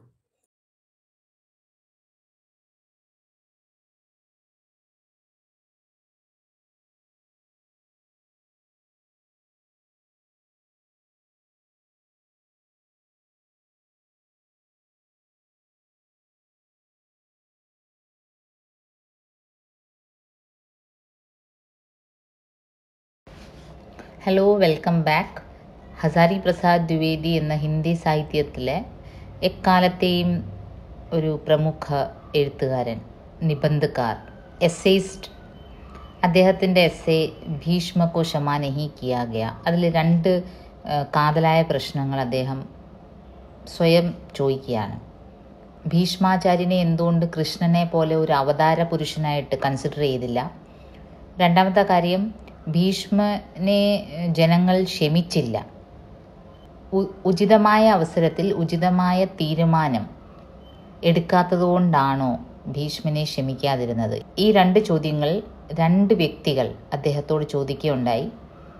അതിന് സ്വയം മറുപടി കണ്ടെത്താനുള്ള ഒരു ശ്രമമാണ് ഹസാരി പ്രസാദ് ദ്വിവേദി. എസ്സേ ഇങ്ങനെ പോകുന്നു. ഭീഷ്മ शरशय्या पर सोए उपयुक्त काल की प्रतीक्षा कर रहे थे मरने के लिए. जैसे तैसे जब तब जहाँ तहाँ मरना भी ठीक नहीं होता. ഭീഷ്മന് ഒരു ഉചിതമായ സമയത്ത് മരിക്കുന്നതിനോടായിരുന്നു താല്പര്യം, ഉചിതമായ മുഹൂർത്തം നോക്കി. അല്ലാതെ ജേസേ തേസേ എവിടെങ്കിലും എപ്പോഴെങ്കിലും മരിക്കുന്നത് അദ്ദേഹത്തിന് അത് ഉൾക്കൊള്ളാൻ പറ്റത്തില്ലായിരുന്നു. ഉചിത് മുഹൂർത്തമേ മരണ ചാഹിയേ, മരിക്കുന്നതിനും ഒരു മുഹൂർത്തം. साधारण मनुष्य मुहूर्त पर विचार किए बिना ही मर जाते हैं. ഭീഷ്മ ऐसे नहीं थे. സാധാരണ മനുഷ്യരാണെങ്കിൽ അങ്ങനെ ഇല്ല, മരണമെന്ന് പറയുമ്പോൾ ഒരു കോമാളിയാണ്, എപ്പം വേണേലും രംഗപ്രവേശനം ചെയ്യാം. അതുപോലെയാണല്ലോ നമുക്കെല്ലാവർക്കും, സാധാരണ മനുഷ്യർക്ക്. പക്ഷേ ഭീഷ്മാചാര്യന് മുഹൂർത്തം നോക്കി മരിക്കാനുള്ള ഒരു വരദാനം കിട്ടിയിരുന്നു. उन्हें इच्छा मृत्यु का वरदान प्राप्त था. उनकी इच्छा के अनुसार मृत्यु का वरण करना, അങ്ങനെ ഒരു വരദാനം. താൻ ആഗ്രഹിക്കുമ്പോൾ മാത്രം മരണത്തിന് തന്നെ കീഴ്പ്പെടുത്താൻ പറ്റൂ, അങ്ങനെ ഒരു വരദാനം അദ്ദേഹത്തിന് ഉണ്ടായിരുന്നു. जब तक उत्तम मुहूर्त न आ जाए तब तक वह मृत्यु नहीं चाहते थे. इसका फ़ायदा उठाया യുധിഷ്ഠിരനെ. അപ്പോൾ ശരശയ്യയിൽ കിടക്കുകയാണ് കേട്ടോ ആ ഭീഷ്മാചാര്യൻ, ആ ബ്രഹ്മചാരി, നിത്യബ്രഹ്മചാരി. നമ്മൾ വേറെ ഏതെങ്കിലും ഒരു മനുഷ്യനായിരുന്നെങ്കിൽ ഇച്ഛാമൃത്യു ഉള്ള സ്ഥിതിക്ക് ആ നിമിഷം മരണത്തിനെ വരിക്കുമായിരുന്നു. കാരണം ഈ മുള്ളു പോലെ കൊള്ളുന്ന വേദനിക്കുന്ന ശരശയ്യയിൽ കിടന്ന് നരകിക്കുന്നേക്കാളും നല്ലത് മരണത്തിന് കീഴ്പ്പെടുകയാണ്. പക്ഷേ അദ്ദേഹം അങ്ങനെ ചെയ്തില്ല. അപ്പോൾ ആ സമയങ്ങളിൽ, സന്ധ്യാസമയങ്ങളിൽ യുദ്ധം കഴിഞ്ഞ്, മഹാഭാരത യുദ്ധം കഴിഞ്ഞ് എപ്പോഴും യുധിഷ്ഠിർ എന്നും വന്ന് തൻ്റെ മനസ്സിലെ ഓരോ ശങ്കകളും ഓരോ ഡൗട്ടുകളും ചോദിക്കുമായിരുന്നു. യുധിഷ്ഠിർ, നീതിമാനായ യുധിഷ്ഠിർ എന്നറിയപ്പെടുന്ന യുധിഷ്ഠിരന് മരണം, ഓരോ ദിവസത്തെ യുദ്ധത്തിന് ശേഷമുള്ള രക്തച്ചൊരിച്ചിലും മരണവും കാണുമ്പോൾ വളരെയധികം വേദനിക്കുമായിരുന്നു. അപ്പോൾ ഇതെല്ലാം വേണ്ടതായിരുന്നോ വേണ്ടാത്തതായിരുന്നോ എന്നുള്ളൊരു ചോദ്യം എപ്പോഴും യുധിഷ്ഠിരനെ അലട്ടുമായിരുന്നു. ആ സംശയങ്ങളെല്ലാം വന്ന് തീർക്കുന്നത് ഭീഷ്മാചാര്യൻ്റെ അടുത്താണ്. ഭീഷ്മാചാര്യനാകട്ടെ ശരശയ്യയിൽ കിടക്കുകയാണ്, വേദനിച്ച് പുളകിച്ച് കിടക്കുകയാണ്. സാരി ശങ്കായേ വേ ഉൻസെ കെഹ ഡാൽത്തെ और ഉത്തർ ഭി വസൂൽ കർ ലേത്തെ. ഭീഷ്മാചാര്യൻ്റെ ഒരു പ്രത്യേകത നേരത്തെ പറഞ്ഞല്ലോ, ഇതിഹാസത്തിനെ കോട്ട് ചെയ്ത് കാരണകാര്യ സഹിതമാണ് ഓരോന്നും എക്സ്പ്ലെയിൻ ചെയ്യുന്നത്. ആ ശരശയ്യയിൽ കിടന്നുകൊണ്ട് പോലും ആ ഗുരു അങ്ങനെയാണ് എല്ലാം യുധിഷ്ഠിരൻ്റെ ഡൗട്ടുകൾ ക്ലിയർ ചെയ്തത്. മേരെ ഏക് ആദി ഗുരുനെ शरशैया वाली कहानी सुनाई थी. उनके कहने का मतलब था कि भीष्म पितामह अनेक बाणों की नोक पर सोए हुए थे. उनका तकिया भी बाणों की नोक का ही बना था. എൻ്റെ ഒരു ആദി ഗുരു, എന്നെ ബാല്യകാലത്തിൽ പഠിപ്പിച്ച ഒരു ഗുരുവാണ് ഈ ഭീഷ്മാചാര്യൻ ശരശയ്യയിൽ കിടന്ന ആ കഥ എന്നോട് പറഞ്ഞത്.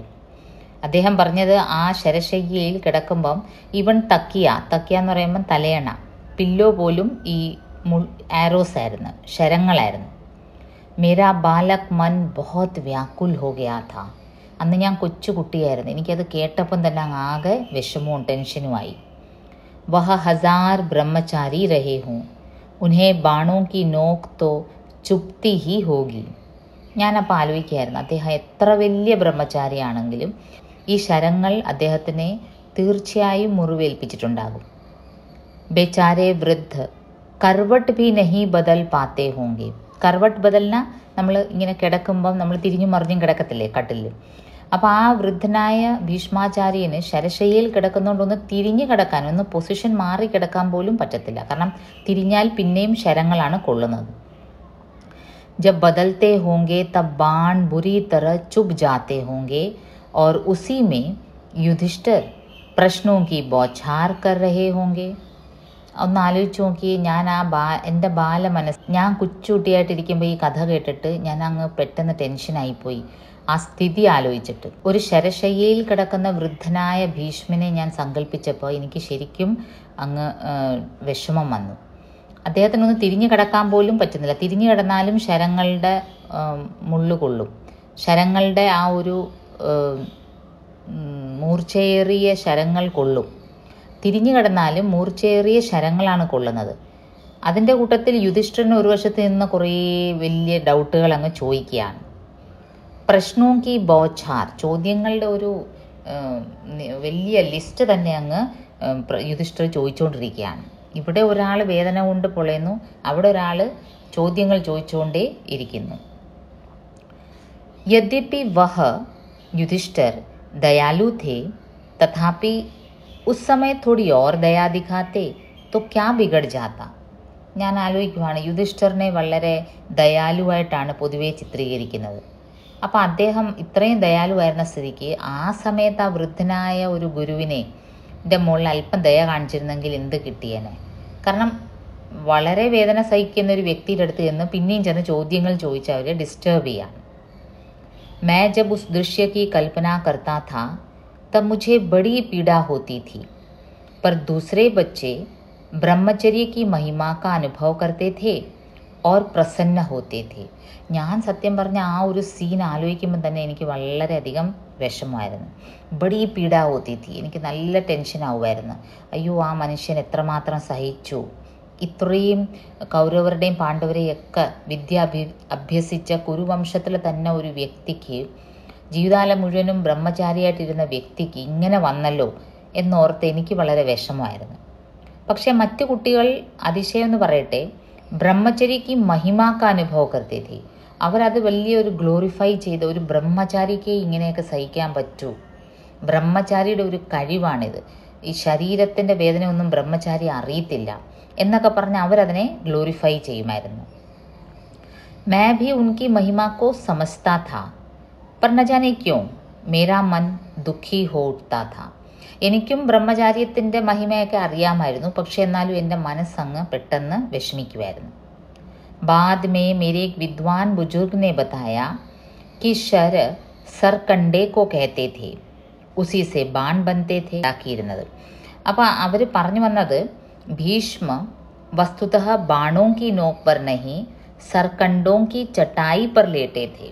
ആ ഒരു ബുജുർഗ് വ്യക്തി, ആ ഒരു പ്രായം ചെന്ന വിദ്വാൻ വ്യക്തി എന്നെ ഇത് വേറൊരു രീതിയിൽ എക്സ്പ്ലെയിൻ ചെയ്തു പിന്നീട്. അദ്ദേഹം പറയുന്നത്, ഈ ശരങ്ങൾ ഉണ്ടാക്കുന്നത് സർക്കണ്ഡ എന്ന് പറഞ്ഞ ഒരു ചെടിയിൽ നിന്നാണ്. ആ സർക്കണ്ടയുടെ ഒരു പായയിലാണ് അദ്ദേഹം കിടന്നത്, അല്ലാതെ ശരശയ്യയിലല്ല കിടന്നത്. ഈ ശരങ്ങൾ ഉണ്ടാക്കിയിരുന്നത് സർക്കണ്ഡ എന്ന പ്ലാന്റിലായതുകൊണ്ട് ശരശയ്യ എന്ന് ആൾക്കാർ പറയുന്നേ ഉള്ളെന്ന്. യഹ വ്യാഖ്യ ठीक है या नहीं, पर मेरे बालक मन को इससे बड़ी राहत मिली थी. ഈ ഒരു എക്സ്പ്ലനേഷൻ സത്യമാണോ ഇല്ലയോ എന്നറിയില്ല, പക്ഷേ ഏതായാലും എൻ്റെ എൻ്റെ മനസ്സിന് വളരെ ആശ്വാസം കിട്ടി. सो भीष्म शरशय्या पर थे, अर्थात सरकंडों की चटाई पर लेटे हुए थे. वैसे जर्जर वृद्ध के लिए यह भी कम कठोर शയ്या नहीं थी. എന്നിരുന്നാലും ആ ഒരു വയസ്സായ മനുഷ്യന് ഒരുപാട് മുറിവുകളോടുകൂടി യുദ്ധത്തിന് ശേഷം മുറിവുകളോടുകൂടി ശരശയ്യയിൽ കിടന്നാലും സർക്കണ്ടയുടെ ആ പായിൽ കിടന്നാലും രണ്ടും കഠോർ ശയ്യ തന്നെ ആയിരുന്നു. പർ ചുഭ്നെ വാലി നഹി ഹോഗി, പിന്നെ ഈ ശരങ്ങൾ കൊള്ളുന്ന പോലെ അതിൽ കയറാനൊന്നും ഇല്ലെന്നുള്ളൊരു ആശ്വാസമേ എൻ്റെ മനസ്സിന് ആ സമയത്ത് കിട്ടിയുള്ളൂ. സമർത്ഥ പൗത്രോ നെ ഉസെ കുച്ച് തോ തരീകെ സെ ബൻവായാ ഹി ഹോഗ. അദ്ദേഹത്തിൻ്റെ കൊച്ചുമക്കൾ എന്തെങ്കിലും ഒരു നല്ല രീതിയിലായിരിക്കും ആ സർക്കണ്ട കൊണ്ടുള്ള പായ ഉണ്ടാക്കിയിരുന്നത്. അദ്ദേഹത്തിന് വേദനിക്കാതിരിക്കാൻ അവർ ആവോളം ചെയ്തു കാണും. യുധിഷ്ഠിറിനെ അച്ഛാ he Kia, Joe ഉൻകാ Mann ബാത്ചീത് may ഉൽझായെ റഖാ. യുധിഷ്ഠിർ ചെയ്തത് ഒരു കണക്കിന് നന്നായി എന്നെനിക്ക് പിന്നീട് തോന്നുന്നു. ആദ്യം എനിക്ക് യുധിഷ്ഠിറിനോട് ദേഷ്യം വന്നു. ഈ ഒരു വയസ്സായ ഒരു ഗുരു ശരശയ്യയിൽ കിടക്കുമ്പോഴാണോ വന്ന് ചോദ്യങ്ങൾ ചോദിച്ച് ബുദ്ധിമുട്ടിക്കുന്നത് എന്ന് തോന്നി എനിക്ക്. പിന്നീട് എന്താ തോന്നിയത്? നന്നായി, ആ സമയത്ത് അദ്ദേഹത്തിനെ ഇൻവോൾവ് ആക്കി വെച്ചതാണ് ഒരു കണക്കിന് നല്ലത്. യുധിഷ്ഠിരൻ്റെ ഓരോ ചോദ്യങ്ങൾക്ക് ഉത്തരം പറയാൻ ഭീഷ്മാചാര്യൻ ഉതകുമ്പോൾ അദ്ദേഹത്തിൻ്റെ ആ ഒരു ശാരീരിക വേദന അദ്ദേഹത്തിന് ഒരുപക്ഷെ അനുഭവപ്പെട്ട് കാണില്ല. परंतु जब युधिष्ठिर और अन्य लोग उन्हें विश्राम करने के लिए छोड़कर चले जाते होंगे तो एकांत में इस बूढ़े के मन में क्या चिंता रहती होगी. പക്ഷെ ഞാൻ ആലോചിക്കുമായിരുന്നു, യുധിഷ്ഠിരൊക്കെ പോയി കഴിഞ്ഞിട്ട്, എല്ലാവരും പോയി കഴിഞ്ഞ് രാത്രിയുടെ വേളയിൽ ഒറ്റയ്ക്ക് കിടക്കുമ്പോൾ ആ വൃദ്ധൻ തന്നെപ്പറ്റി, തൻ്റെ ജീവിതത്തെപ്പറ്റി എന്നെങ്കിലും ചിന്തിച്ച് കാണും. കുച്ച് തോ സോച്തേ ഹി ഹോങ്കെ. അദ്ദേഹം ബ്രഹ്മചാരിയായിരുന്നു, അതുകൊണ്ട് ലൗകിക ജീവിതത്തിൻ്റെ ഒരു കാര്യവും അദ്ദേഹം ചിന്തിക്കില്ല എന്ന് എൻ്റെ മനസ്സ് വിശ്വസിക്കുന്നില്ല. എന്തെങ്കിലും അദ്ദേഹത്തിൻ്റെ ജീവിതം ഇങ്ങനെയായി പോയല്ലോ, അദ്ദേഹം എടുത്ത തീരുമാനം തെറ്റിപ്പോയല്ലോ എന്നൊരിക്കലെങ്കിലും ചിന്തിച്ച് കാണും.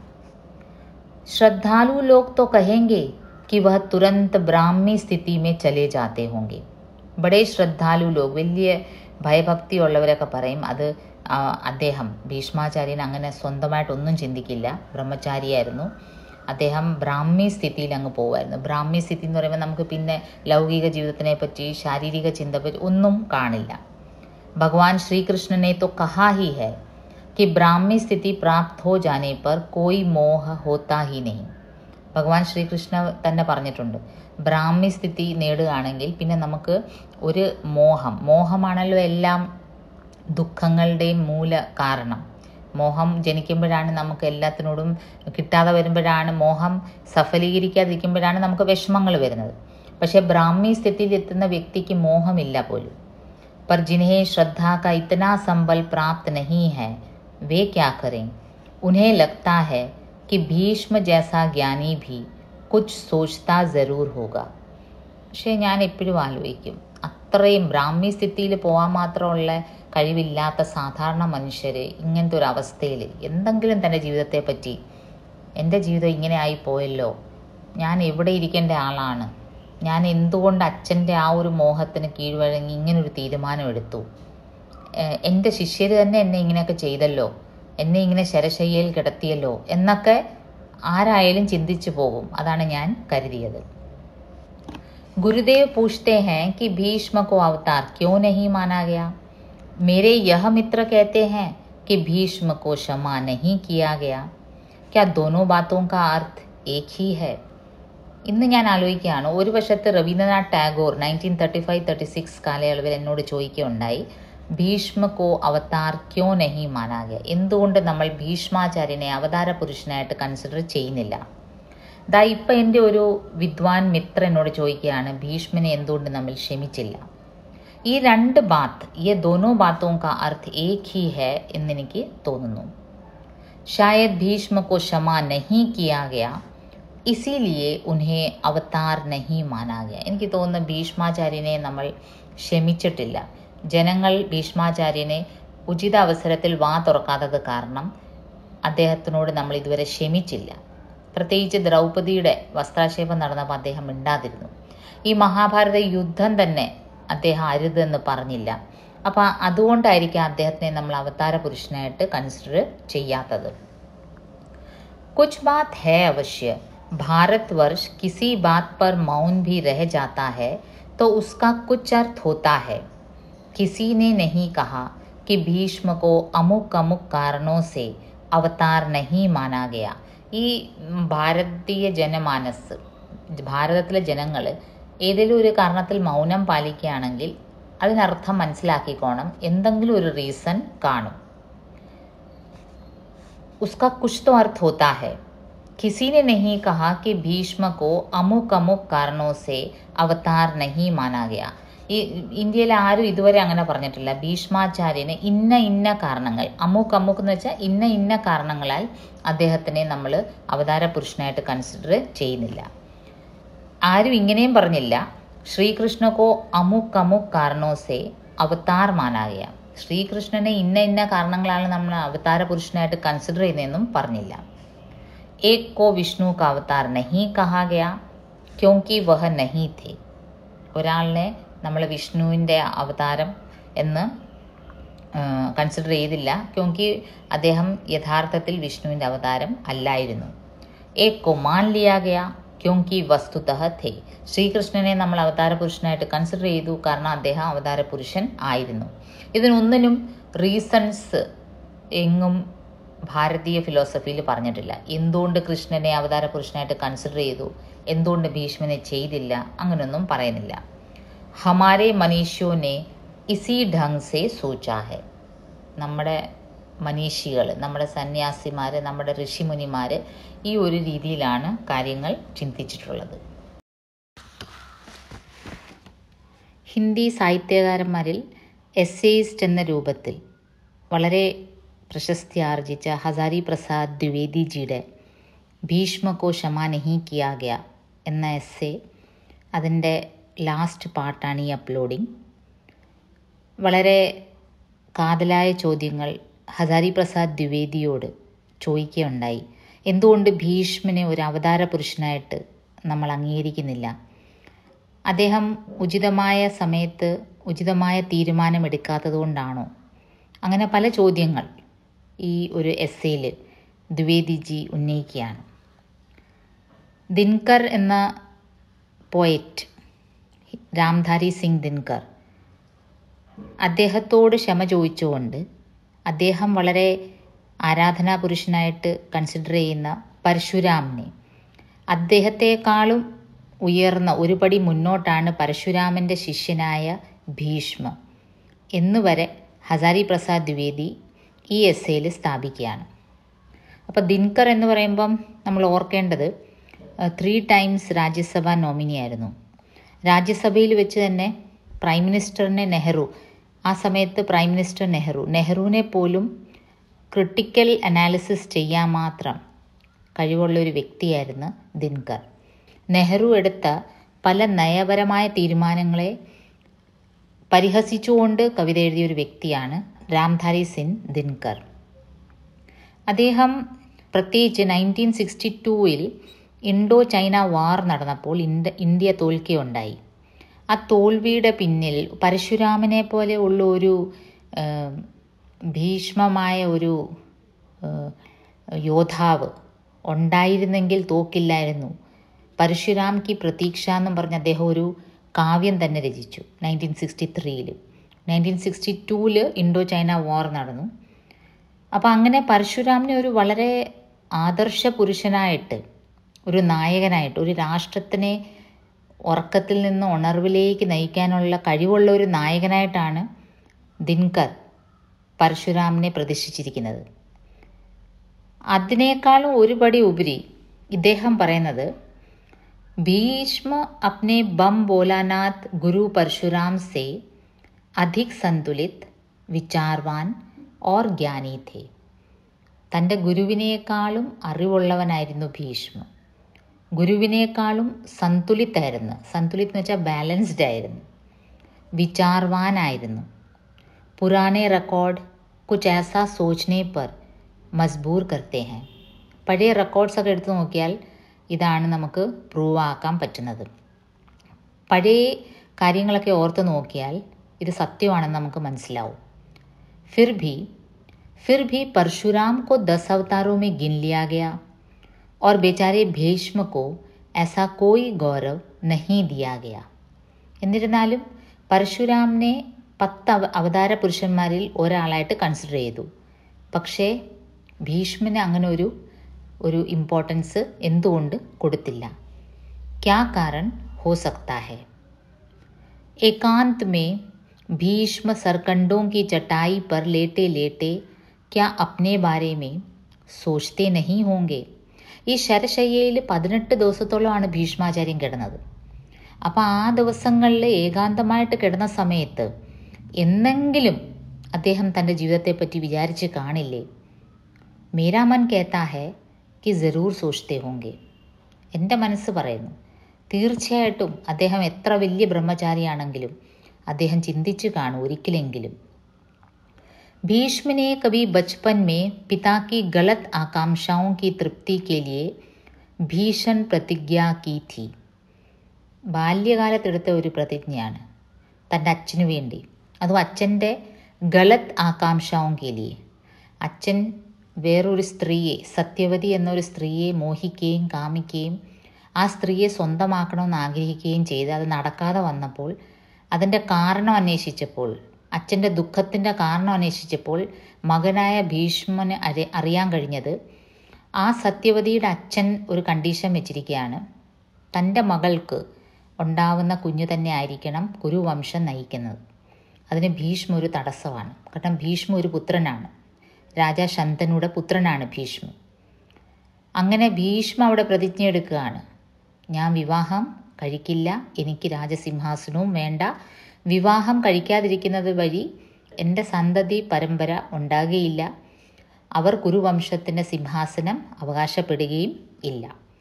അങ്ങനെ അച്ഛൻ്റെ ഗലത് ആകാംക്ഷ, ഗലത് ആഗ്രഹങ്ങൾക്ക് വേണ്ടി, അത് തൃപ്തി നേടാൻ വേണ്ടി ഭീഷൺ പ്രതിജ്ഞ എടുത്തൊരു വ്യക്തി कि वह आजीवन विवाह नहीं करेंगे, अर्थात इस संभावना को ही नष्ट कर देंगे कि उनके पुत्र होगा और वह या उसकी संतान कुरुवंश के सिंहासन का दावा करेगी. सिंहासन का दावा करना ചാലഞ്ച് ചെയ്യുക, സിംഹാസനം വേണം, അവകാശം വേണമെന്ന് ചാലഞ്ച് ചെയ്യുക. അപ്പം ഞാൻ വിവാഹം കഴിക്കാതിരിക്കുകയും എൻ്റെ പുത്രന്മാരുണ്ടാകാതിരിക്കുകയും ചെയ്യുമ്പം പിന്നെ നാച്ചുറലി ഒരു ചോദ്യം വരുന്നില്ല, സിംഹാസനം ആരും ആവശ്യപ്പെടത്തില്ല. പ്രതിജ്ഞ സച്ച്മുച്ച് ഭീഷൺ ഥി. ആ ഒരു പ്രതിജ്ഞ ശരിക്കും കഠിനമായൊരു പ്രതിജ്ഞയായിരുന്നു. कहते हैं कि इस भीषण प्रतिज्ञा के कारण ही वह देवदत्त से भीष्म बने. അദ്ദേഹത്തിൻ്റെ ഒറിജിനൽ നെയിം ദേവദത്തായിരുന്നു. ശന്തനുവും ഗംഗാദേവിയുടെയും മകനായ ദേവദത്തായിരുന്നു. ആ ഒരു പ്രതിജ്ഞ എടുത്തത് കാരണമാണ് ഭീഷ്മ എന്ന പേര് വീണത്. यद्यपि चित्रवीर्य और विचित्रवीर्य तक तो कौरव रक्त रह गया था, तथापि बाद में वास्तविक कौरव रक्त समाप्त हो गया. യഥാർത്ഥത്തിൽ ഈ രാജാ ശന്തനുവും സത്യവതിയിലും ഉണ്ടായ പുത്രന്മാർ ചിത്രവീര്യ വിചിത്രവീര്യ അവിടെ വരെ കൗരവ് രക്തം ഉണ്ടായിരുന്നു. ബാദ് മേ വാസ്തവിക് കൗരവ് രക്ത സമാപ്ത് ഹോ ഗയ. കേവൽ കാനൂനി കൗരവ് വംശ് ചൽത്താ രഹ. കാരണം അവർക്ക് ആസ് സച്ച് മക്കളുണ്ടായില്ല, ചിത്രവീര്യനും വിചിത്രവീര്യനും. ഭീഷ്മനും മക്കളില്ല. ഭീഷ്മ പ്രതിജ്ഞ എടുത്തു ബ്രഹ്മചാരിയായിട്ട്. അങ്ങനെ യഥാർത്ഥ കൗരവ് വംശം അവിടെ നിൽക്കുകയാണ് ഉണ്ടായത്. കേവൽ കാനൂനി കൗരവ് വംശ് ചൽത്താ രഹ. പിന്നീട് അത് വേറെ പുരാണങ്ങൾ വേറെ കഥയാണ്.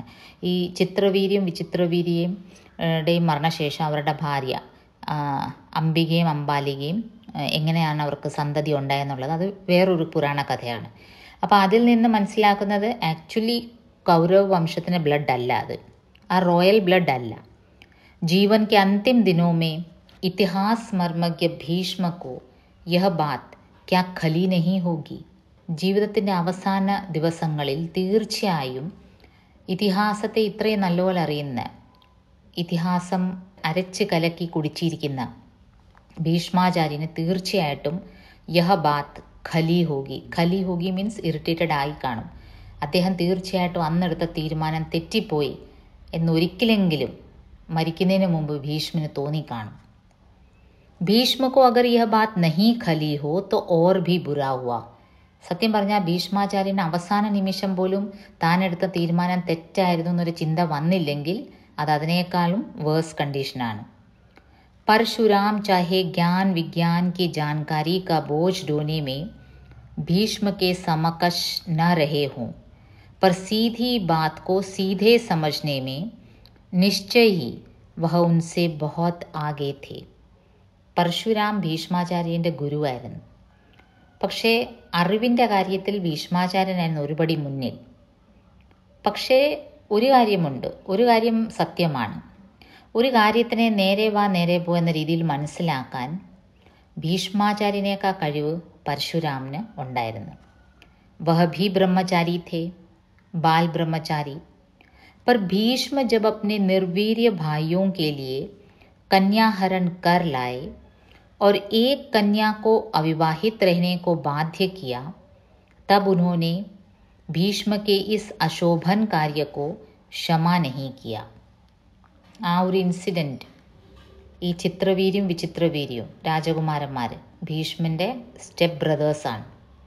അങ്ങനെ ഇരിക്കെ ഇവർക്ക് ഒരു നിർവീര്യമായിരുന്നു, ഇവർക്കൊരു ഒരു ഒരു പുരുഷത്വം ഇല്ലായിരുന്നു. അതുകൊണ്ട് തന്നെ രാജകാര്യങ്ങളെല്ലാം നയിക്കുന്നത് ഭീഷ്മൻ തന്നെയായിരുന്നു. അങ്ങനെ ഇരിക്കെ കാശി രാജാവിൻ്റെ 3 പെൺമക്കൾ, സുന്ദരിയായ പെൺമക്കൾ അംബ, അംബിക, അംബാലിക, അവരുടെ സൗന്ദര്യവും അവരുടെ ഗുണങ്ങളും എല്ലാം വളരെ പ്രശസ്തമായിരുന്നു. അവരുടെ ഒരു സ്വയംവരം ഓർഗനൈസ് ചെയ്യപ്പെട്ടു. അതിൽ ഹസ്തിനാപുരിൻ്റെ രാജകുമാരന്മാരെ ഇൻവൈറ്റ് ചെയ്തില്ല. കാരണമൊന്നുമല്ല, എല്ലാവർക്കും അറിയാം ഇവിടുത്തെ രാജകുമാരൻ എന്ന് വെച്ചാൽ ഒന്ന് ഭീഷ്മ വിവാഹം കഴിക്കില്ല എന്ന് പറഞ്ഞു. രണ്ടാമത്തത് ചിത്രവീര്യം വിചിത്രവീര്യവും ഒരു കഴിവില്ലാത്ത ആണുങ്ങളായിരുന്നു, രാജകുമാരന്മാരായിരുന്നു, പക്ഷേ അവർക്കൊരു ആണത്വം ഇല്ലായിരുന്നു. അതുകൊണ്ട് തന്നെ അവരെ സ്വയംവരത്തിന് വിളിക്കാതിരിക്കുകയും ഈ വാർത്ത അറിഞ്ഞ് ഭീഷ്മ ദേഷ്യപ്പെട്ട് കോപിച്ച് അവിടെ ആ ഒരു സദസ്സിൽ കയറി ചെന്ന് ഓൾമോസ്റ്റ് കിഡ്നാപ്പിംഗ് പോലെ അംബ, അംബിക, അംബാലികയെ പിടിച്ചുകൊണ്ട് വരികയും ചെയ്തു. ജബർദസ്തി എന്ന് വെച്ചാൽ ഫോഴ്സ്ഫുള്ളി. അപ്പോൾ ഈ 3 പെൺകുട്ടികളിൽ മൂത്ത അംബയ്ക്ക് ഷാൽവ എന്ന ഒരു രാജകുമാരനായിട്ട് പ്രണയമുണ്ടായിരുന്നു. അവർ കരുതിയിരുന്നത് ഈ ഒരു സ്വയംവരത്തിൽ ഷാൽവിന് മാല അണിയിക്കുമെന്നാണ്. പക്ഷേ ഭീഷ്മവും ഷാൽവും തമ്മിലുള്ള ഒരു മൽപ്പിടുത്തമൊക്കെ ഉണ്ടായി. ഭീഷ്മ ജയിച്ചു. അംബ ഇങ്ങ് കൊണ്ടുവന്നു. ഇവിടെ കൊണ്ടുവന്നതിന് ശേഷമാണ് അംബ ഈ സത്യം പറയുന്നത് സത്യവതിയോട്. ഭീഷ്മൻ്റെ അമ്മയോട് പറയും, എനിക്കിങ്ങനെ ഒരു രാജകുമാരനായിട്ട് പ്രണയമുണ്ട്. അപ്പോൾ ഇതറിഞ്ഞപ്പം തന്നെ വളരെ ബഹുമതികളോടുകൂടി ഇവരെ തിരിച്ച് ഷാൽവിൻ്റെ അടുത്തേക്ക് അയക്കും. പക്ഷേ ഷാൽവ രാജകുമാരൻ ഈ ഒരിക്കൽ കിഡ്നാപ്പ് ചെയ്തുകൊണ്ട് പോയ വേറൊരു പുരുഷൻ കൊണ്ടുപോയ പെൺകുട്ടിയെ പിന്നീട് സ്വീകരിക്കത്തില്ല. ഈ ഒരു ഇഷ്യൂ വന്നപ്പം ഭീഷ്മൻ്റെ ഗുരു പരശുരാം വളരെയധികം കോപിച്ചു ഭീഷ്മനോട്. കാരണം ഈ ഒരു പെൺകുട്ടിയുടെ ജീവിതം ഇല്ലാതാവുന്നത് ഈ ഭീഷ്മ കാരണമാണ്. അതുകൊണ്ട് ഭീഷ്മ തന്നെ അമ്പയെ സ്വീകരിക്കണം എന്നുള്ളൊരു സജഷൻ പരശുരാം വെക്കുകയും ഭീഷ്മ ഒരു കാരണവശാലും തൻ്റെ ആ ഒരു വിവാഹം കഴിക്കില്ല എന്നുള്ളൊരു പ്രതിജ്ഞ ബ്രേക്ക് ചെയ്യാൻ തയ്യാറല്ലായിരുന്നു. സംജാനെ ബുझാനെ തക് ഹി നഹി രുക്കെ ലഡായി ഭീ കി. അവർ തമ്മിൽ അങ്ങനെ ഒരു തർക്കം വരെ നടന്നു. पर भीष्म अपनी प्रतिज्ञा के शब्दों से चिपटे रहे. वह भविष्य नहीं देख सके, वह लोक कल्याण को नहीं समझ सके. പക്ഷേ ഭീഷ്മ താനെടുത്ത പ്രതിജ്ഞയാണ് വലുത് എന്നും പറഞ്ഞ് അമ്പയുടെ ജീവിതം താൻ കാരണം നശിക്കുന്നു അതൊന്നും മൈൻഡ് ചെയ്യാതെ താൻ എടുത്ത തീരുമാനത്തിൽ തന്നെ ഉറച്ചു നിന്നു. ലോക കല്യാൺ കോ നഹി സമജ് സക്കെ. ജനങ്ങൾക്ക് എന്താണ് നന്മ, ലോകത്തിന് എന്താണ് ഗുണം ചെയ്യുന്നതെന്നുള്ള അദ്ദേഹം ചിന്തിച്ചില്ല. ഫലതഃ अपहत्य अपमानित कन्या जल मरी. इसके फलस्वरूप क्या हुआ? अम्बा जल मरी. नारद जी भी ब्रह्मचारी थे. उन्होंने सत्य के बारे में शब्दों पर चिपटने को नहीं, सबके हित कल्याण को अधिक ज़रूरी समझा था. सत्यस्य वचनं श्रेयः സത്യാദപി ഹിതം വദേത്ത. നാരദമുനി അദ്ദേഹവും ബ്രഹ്മചാരിയായിരുന്നു. പക്ഷേ സത്യത്തെ പറ്റിയുള്ള അദ്ദേഹത്തിൻ്റെ ഒരു ആറ്റിറ്റ്യൂഡ് എന്തായിരുന്നു? എല്ലാവരുടെയും നന്മ വരുന്ന രീതിയിലുള്ള സത്യം മാത്രം പറയുക. സത്യസ്യ വചനം ശ്രേയഃ. സത്യവചനം പറയുന്നത് ഒരു വളരെ ശ്രേഷ്ഠമായ കാര്യം തന്നെ. പക്ഷേ സത്യാദപി ഹിതം വദേത്ത്. അത് ഒരാൾക്ക് നന്മ വരുന്ന രീതിയിൽ വേണം അത് അവതരിപ്പിക്കാൻ. ഹിതം നന്മ വരുന്ന രീതിയിൽ വേണം സത്യമാണേ പോലും അവതരിപ്പിക്കാൻ. നാരദമുനിയും ബ്രഹ്മചാരിയായിരുന്നു. അദ്ദേഹം അങ്ങനെയായിരുന്നു ചെയ്തിരുന്നത്. ഭീഷ്മനെ ദൂസരെ പക്ഷ കി ഉപേക്ഷ കി ഥി. പക്ഷേ ഭീഷ്മ സത്യസ്യ വചനം ശ്രേയ അത് മാത്രമേ മുന്നിൽ കണ്ടുള്ളൂ. ഹിതം എന്നുള്ള ആ ഒരു പാർട്ട് അദ്ദേഹം ഒട്ടും പരിഗണിച്ചില്ല. വഹ സത്യസ്യ വചനം കോ हितम से अधिक महत्व दे गए. श्री कृष्ण ने ठीक इससे उल्टा आचरण किया. प्रतिज्ञा में सत्यस्य वचनम की अपेक्षा हितम को अधिक महत्व दिया. ഇവൻ ശ്രീകൃഷ്ണ ഭഗവാനും അതേപോലെയായിരുന്നു. സത്യസ്യ വചനത്തേക്കാൾ കൂടുതൽ ഹിതംനാണ് ഇമ്പോർട്ടൻസ് കൊടുത്തത്. क्या भारतीय सामूहिक चित्त ने भी उन्हें पूर्णावतार मानकर इस पक्ष को अपना मौन समर्थन दिया है. അതുകൊണ്ടായിരിക്കാമോ ശ്രീകൃഷ്ണനെ ഒരു പൂർണ്ണ അവതാരമായിട്ട് ഭാരതീയ ജനങ്ങൾ അംഗീകരിച്ചത്. एक बार गलत सही जो कह दिया उसी से चिपट जाना भीषण हो सकता है, हितकर नहीं. നല്ലത് ചീത്ത എന്തായാലും ഒരിക്കൽ പറഞ്ഞു പോയോണ്ട് അതിൽ തന്നെ പറ്റിപ്പിടിച്ച് കിടക്കുക അതത്ര നല്ല കാര്യം അല്ല. അതൊരു പക്ഷേ ഭീഷണായിരിക്കാം. അങ്ങനെ ഒരു തീരുമാനം എടുക്കുന്നത്, ഞാൻ ഇങ്ങനെ പറഞ്ഞു പോയി, ഞാൻ ഇങ്ങനെ ഒരു പ്രതിജ്ഞ എടുത്തു, അതുകൊണ്ട് ഞാൻ ജീവിതകാലം മുഴുവനും അത് പാലിക്കും, അത് ബാക്കിയുള്ളവർക്ക് ദോഷമാണോ നന്മയാണോ ഒന്നും ഞാൻ നോക്കത്തില്ല. അങ്ങനെ ഒരു തീരുമാനം എടുക്കുന്നത് ഒരു ഭീഷൺ സംഭവമാണ്. പക്ഷേ അത്ര ശ്രേയസ്കരല്ല, ബാക്കിയുള്ളവർക്ക് അത്ര ഗുണം ചെയ്യുന്ന കാര്യം അല്ല, ഹിതകരല്ല, ബാക്കിയുള്ളവർക്ക് ഹിതം ചെയ്യുന്നതല്ല. ഭീഷ്മനെ ഭീഷൺ കോ ഹി ചുനാ ഥ. ഭീഷ്മ ഈ ഭീഷണിനെയാണ് സ്വീകരിച്ചത്. ഭീഷ്മ और द्रोण भी द्रौपदी का अपमान देख कर चुप क्यों रह गए. ഇനിയിപ്പം ഹസാരി പ്രസാദ് ദ്വിവേദി ദ്രോണാചാര്യനുമായിട്ട് കമ്പയർ ചെയ്യാണ്. നോക്കൂ, ശ്രീകൃഷ്ണനായിട്ട് കമ്പയർ ചെയ്ത്, പരശുരാമായിട്ട് കമ്പയർ ചെയ്തു, ഇപ്പം നാരദുമായിട്ട് കമ്പയർ ചെയ്തു, ഇപ്പം ദ്രോണാചാര്യനുമായിട്ട് തട്ടി നോക്കുകയാണ്. ദ്രൗപദി കാ അപമാൻ ദേഖ് കർ ഭീഷ്മോ ദ്രോൺ ചുപ് രഹ ഗയേ. രണ്ട് ആചാര്യന്മാർ, ശ്രേഷ്ഠരായ ആചാര്യന്മാർ, ദ്രോണാചാര്യനും ഭീഷ്മാചാര്യനും. രണ്ടുപേരും കൗരവരെയും പാണ്ഡവരെയും ബാല്യകാലം മുതൽ അറിവ് പകർന്നു കൊടുത്ത ഗുരുക്കന്മാർ, വൃദ്ധരായ ഗുരുക്കന്മാർ. അവർ എന്തുകൊണ്ട് ദ്രൗപദി കാ അപമാൻ ദേഖ് കർ ചുപ് രഹ ഗയേ? അതാണ് വളരെ അതിശയകരമായ ഒരു കാര്യം. द्रोण गरीब अध्यापक थे, बाल बच्चे वाले थे, गरीब ऐसे कि गाय भी नहीं पाल सकते थे. അപ്പോൾ ദ്രോണാചാര്യൻ്റെ ബാക്ക്ഗ്രൗണ്ട് എന്താണ്? ഒരു വളരെ ദാരിദ്ര്യം പിടിച്ച ഒരു ബ്രാഹ്മണനായിരുന്നു. അറിവ് വളരെയധികം ഉണ്ടായിരുന്നു, പക്ഷേ വളരെ ദാരിദ്ര്യം. എത്ര ദാരിദ്ര്യം എന്ന് വെച്ചാൽ ദാരിദ്ര്യത്തിൻ്റെ അളവെന്താണ്? മക്കൾക്ക് കൊടുക്കാൻ മക്കൾക്ക് കൊടുക്കാൻ പാല് പോലും, ഒരു പശുവിനെ വളർത്താനുള്ള ഒരു കെൽപ്പ് പോലും ഇല്ലാത്ത ഒരു വ്യക്തിയായിരുന്നു. बेचारी ब्राह्मणी को चावल का पानी देकर दूध मांगने वाले बच्चे को फुसलाना पड़ता था. ദ്രോണാചാര്യൻ്റെ ഭാര്യ കുട്ടി കരയുമ്പോൾ, അശ്വത്ഥാമ ചെറുതായിരുന്നപ്പോൾ കരയുമ്പോൾ, ഈ അരിമാവ് വെള്ളത്തിൽ കലക്കി അത് പാലാണെന്നും പറഞ്ഞ് കൊടുക്കുമായിരുന്നു, കുട്ടിയെ തെറ്റിദ്ധരിപ്പിച്ച്. അത്രയ്ക്ക് ദാരിദ്ര്യമായിരുന്നു. ഉസി അവസ്ഥ മേ ഫിർ ലോട്ട് ജാനെ കാ Sahas come logo may ഹോത്താ high. അപ്പോൾ ദ്രോണാചാര്യൻ്റെ മനസ്സിൽ ആ ഒരു ടെൻഷൻ കാണും. ഞാൻ ഈ ദുര്യോധനെ എതിർത്താൽ, ദുര്യോധനൻ കോപിച്ചാൽ എന്നെ ഈ രാജഗുരുയുടെ പദവിയിൽ നിന്ന് എടുത്തു മാറ്റി ഞാൻ പിന്നെയും പഴയ ബ്രാഹ്മണനായിട്ട് മാറും, പഴയ ദാരിദ്ര്യം പിടിച്ച ബ്രാഹ്മണൻ. അപ്പോൾ ആ ഒരു ദാരിദ്ര്യത്തിൻ്റെ ജീവിതത്തിലേക്ക് തിരിച്ചു പോകാൻ ഒരുപക്ഷെ ദ്രോണാചാര്യന് ബുദ്ധിമുട്ടായിരിക്കാം. അതുകൊണ്ടായിരിക്കാം ദ്രോണാചാര്യൻ ആ സമയത്ത് ശബ്ദിക്കാതിരുന്നത്. തൻ്റെ കൺമുമ്പിൽ വെച്ച് ഇത്രയും അപമാനകരമായൊരു സംഭവം നടക്കുന്നു, ദ്രൗപദിയുടെ വസ്ത്രാക്ഷേപം. അപ്പം മിണ്ടാതിരുന്നത് ഒരു പക്ഷേ അത് കാരണം ആകാം. पर भीष्म तो पितामह थे, उन्हें बाल बच्चों की फिक्र भी नहीं थी. ഭീഷ്മ को क्या परवाह थी. പക്ഷേ ഭീഷ്മാചാര്യൻ അങ്ങനെയല്ല, ഒരു കുടുംബം ഇല്ലാത്തൊരു വ്യക്തിയായിരുന്നു. ഭാര്യയും മക്കളും ഒന്നുമില്ല, പേടിക്കാനൊന്നുമില്ല, കുരുവംശത്തിലെ ആയിരുന്നു. അദ്ദേഹത്തിന് അങ്ങനെ കൊട്ടാരത്തിൽ നിന്ന് ഇറക്കി വിടുമെന്നുള്ള പേടിയൊന്നും ഇല്ലായിരുന്നു. एक कल्पना यह की जा सकती है कि महाभारत की कहानी जिस रूप में प्राप्त है वह उसका बाद का परिवर्तित रूप है. പിന്നെ ഇനി ഒരു കാര്യമായിരിക്കാം, ഒരു കാര്യം മാത്രം നമുക്ക് ഊഹിക്കാം.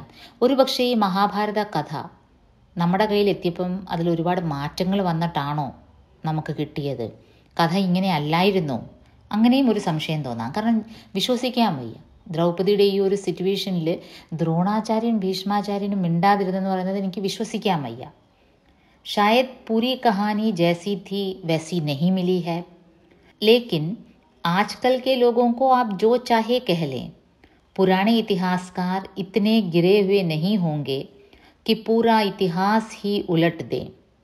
പക്ഷേ ഞാൻ ഒരു കാര്യം പറയാം, ഇന്നത്തെ ഹിസ്റ്ററി റൈറ്റിംഗ് ഒക്കെ റീറൈറ്റ് ചെയ്യപ്പെടുന്നുണ്ട്. നമ്മൾ ഈ ന്യൂ ഹിസ്റ്റോറിസിസം, നവ ഇതിഹാസവാദിലൊക്കെ കാണുന്നുണ്ട്. ഒരിക്കൽ എഴുതപ്പെട്ട ഹിസ്റ്ററി ഇപ്പം റീറൈറ്റിംഗ് ചെയ്യപ്പെടുന്നുണ്ട്. പക്ഷേ പഴയ സാഹിത്യകാരന്മാർ, പഴയ എഴുത്തുകാർ, ഇതിഹാസക്കാർ, ഹിസ്റ്റോറിയൻസ് അങ്ങനെ മായം ചേർക്കുമെന്ന് എനിക്ക് വിശ്വസിക്കാൻ പറ്റുന്നില്ല. സോ ഇസ് കൽപ്പന സേ ഭി ഭീഷ്മ की चुप्पी समझ में नहीं आती. इतना सच जान पड़ता है कि भीष्म में कर्तव्य अकर्तव्य के निर्णय में कहीं कोई कमज़ोरी थी. അപ്പോൾ ഈ എസ്സേയുടെ towards the end Hazari Prasad Dwivedi തന്നെ ഒരു കൺക്ലൂഷനിലെത്തുകയാണ് कि भीष्म में कर्तव्य अकर्तव्य के निर्णय में कहीं कोई कमज़ोरी थी. എന്താണ് ചെയ്യേണ്ടത്, എന്താണ് ചെയ്യേണ്ടാത്തത്, അതിൻ്റെ ഒരു ഡിസിഷൻ മേക്കിംഗ് ഭീഷ്മൻ എവിടെയോ തെറ്റി, ഒരു കംസോറി थी. അദ്ദേഹം കറക്റ്റായിട്ട് ഡിസിഷൻ മേക്കിംഗ് അദ്ദേഹത്തിന് പറ്റുന്നില്ലായിരുന്നു.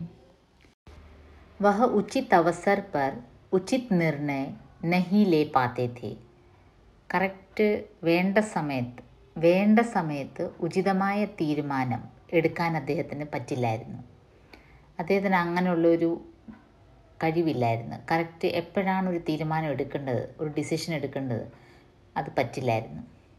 യദ്യപി വഹ ജാനത്തെ ബഹുത് थे തഥാപി കുച്ച് നിർണയ നഹി ലേ പാത്തെ थे. അറിവും അദ്ദേഹത്തിന് വളരെയധികം ഉണ്ടായിരുന്നു. വേ ജാനത്തെ ബഹുത് थे, ഒരുപാട് കാര്യങ്ങൾ അറിയാമായിരുന്നു. ലേക്കിൻ നിർണയ നഹി ലേ പാത്തെ थे, പക്ഷേ കറക്റ്റ് തീരുമാനം എടുക്കാൻ അദ്ദേഹത്തിന് കഴിവില്ലായിരുന്നു. ഉൻഹെ അവതാർ ന മാന്ന ഠീക് ഹി ഹുവ. അപ്പോൾ എസ്സേയുടെ ടുവേർഡ്സ് ദി എൻഡ് ദ്വിവേദിജി ഒരു കൺക്ലൂഷനിലെത്തുന്നത് ഭീഷ്മന് കറക്റ്റ് സമയത്ത് ഒരു തീരുമാനം എടുക്കാനുള്ള ഒരു കെൽപ്പില്ലായിരുന്നു. അതുകൊണ്ട് തന്നെ അദ്ദേഹത്തിനെ ഒരു അവതാര പുരുഷനായിട്ട് ആക്കാഞ്ഞത് തന്നെ നന്നായി. ആജ് കൽ ഭി ऐसे विद्वान मिल जाएंगे जो जानते बहुत हैं करते कुछ भी नहीं. ഇന്നും നമ്മുടെ ഇടയിൽ ഒരുപാട് വിദ്വാൻമാർ അങ്ങനെയുണ്ട്. ഒരുപാട് ഡിഗ്രികൾ കാണും, അറിവ് കാണും, പക്ഷേ പ്രവർത്തിക്കത്തില്ല, പ്രവൃത്തിയിലൊന്നുമില്ല. करते कुछ भी नहीं, करने वाला ഇതിഹാസ് നിർമ്മാത ഹോത്താ ഹെ. ഇത് ഈ എസ്സേയുടെ ഏറ്റവും കാതലായ പാരഗ്രാഫാണല്ലേ. കർണേ വാല ഇതിഹാസ് നിർമ്മാത ഹോത്താ ഹെ. പ്രവൃത്തിയിൽ ചെയ്യുന്ന വ്യക്തി, വെറുതെ ചിന്തിച്ചിരിക്കുന്ന വ്യക്തിയല്ല, പ്രവർത്തിക്കുന്ന വ്യക്തിയാണ് ഹിസ്റ്ററി ക്രിയേറ്റ് ചെയ്യുന്നത്. സിർഫ് സോച്ചത്തെ രഹനെ വാല ഇതിഹാസ് കെ ഭയങ്കർ രഥചക്ര കെ നീച്ചെ പിസ് ജാത്താ ഹെ. വെറുതെ ഓരോന്ന് ആലോചിച്ച് കൂട്ടുന്നവർ, അവരെ ഇതിഹാസം അങ്ങ് അടിച്ചമർത്തി പോവുകയുള്ളൂ. അതിൻ്റെ ആ രഥചക്രത്തിൻ്റെ ചക്രങ്ങളുടെ കീഴിൽ അവർ പെട്ടുപോവുകയുള്ളൂ. चक्र के नीचे पिस जाते हैं. इतिहास का रथ वह हाँकता है जो सोचता है और सोचे को करता भी है. ഇതിഹാസമാകുന്ന രഥം ആരാണ് നയിക്കുന്നത്? ചിന്തിക്കുന്നവനും ആ ചിന്തിച്ച കാര്യം പ്രവർത്തിക്കാൻ കെൽപ്പുള്ള വ്യക്തി, അവരാണ് ഹിസ്റ്ററി ക്രിയേറ്റ് ചെയ്യുന്നത്. അപ്പോൾ ഈ towards the end of the essay Dwivediji ഈ ഒരു കൺക്ലൂഷനിലെത്തുകയാണ്. ഒരുപാട് പേര് ചോദിച്ച ചോദ്യം, എന്തുകൊണ്ട് ഭീഷ്മനെ ഒരു അവതാര പുരുഷനായിട്ട് നമ്മൾ കണക്കാക്കുന്നില്ല? ഭീഷ്മാചാര്യനെ നമ്മൾ ക്ഷമിക്കാത്തത് കൊണ്ടാണോ? ഇത്രയും വർഷം കഴിഞ്ഞു, നമുക്ക് അദ്ദേഹം ചെയ്ത ആ തെറ്റ് പൊറുക്കാൻ പറ്റുന്നില്ല, അതുകൊണ്ടാണോ അവതാര പുരുഷനായിട്ട് കൺസിഡർ ചെയ്യാവുന്നത്? ഭീഷ്മ, നാരദ്ജി, ദ്രോണാചാര്യ അവരുമായിട്ടൊക്കെ കമ്പയർ ചെയ്ത് നോക്കുന്നു. പരശുരാമുമായിട്ട് കമ്പയർ ചെയ്യുന്നു. പരശുരാമിനെ, ശ്രീകൃഷ്ണനെ എല്ലാ അവതാര പുരുഷനായിട്ട് കൺസിഡർ ചെയ്യുന്നു. ഭീഷ്മനെ മാത്രം ആ ഒരു സ്ഥാനം നമ്മൾ എന്തുകൊണ്ട് കൊടുത്തില്ല? അപ്പം ദ്വിവേദിജി ഇതിൽ പറയുന്നുണ്ട്, ഭാരതീയ ജനമാനസ് ചില കാര്യങ്ങളിൽ മൗനം പാലിക്കുന്നുണ്ടെങ്കിൽ അതിനൊരുപാട് അർത്ഥതലങ്ങളുമുണ്ട്. പറഞ്ഞു വയ്ക്കുന്നത്, ചിന്തിക്കുന്നതിനൊപ്പം പ്രവർത്തിക്കുന്ന വ്യക്തിയാണ് ഹിസ്റ്ററി ക്രിയേറ്റ് ചെയ്യുന്നത്. അങ്ങനെ നമ്മൾ ഭീഷ്മക്കോ ക്ഷമാനഹി കിയാ ഗയാ എന്ന ആ ഒരു എസ്സേ ഇവിടെ പൂർത്തീകരിച്ചിരിക്കുകയാണ്.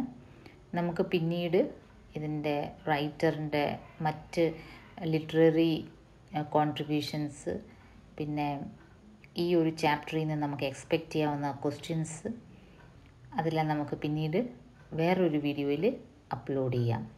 അതുവരേക്കും നന്ദി, നമസ്കാരം.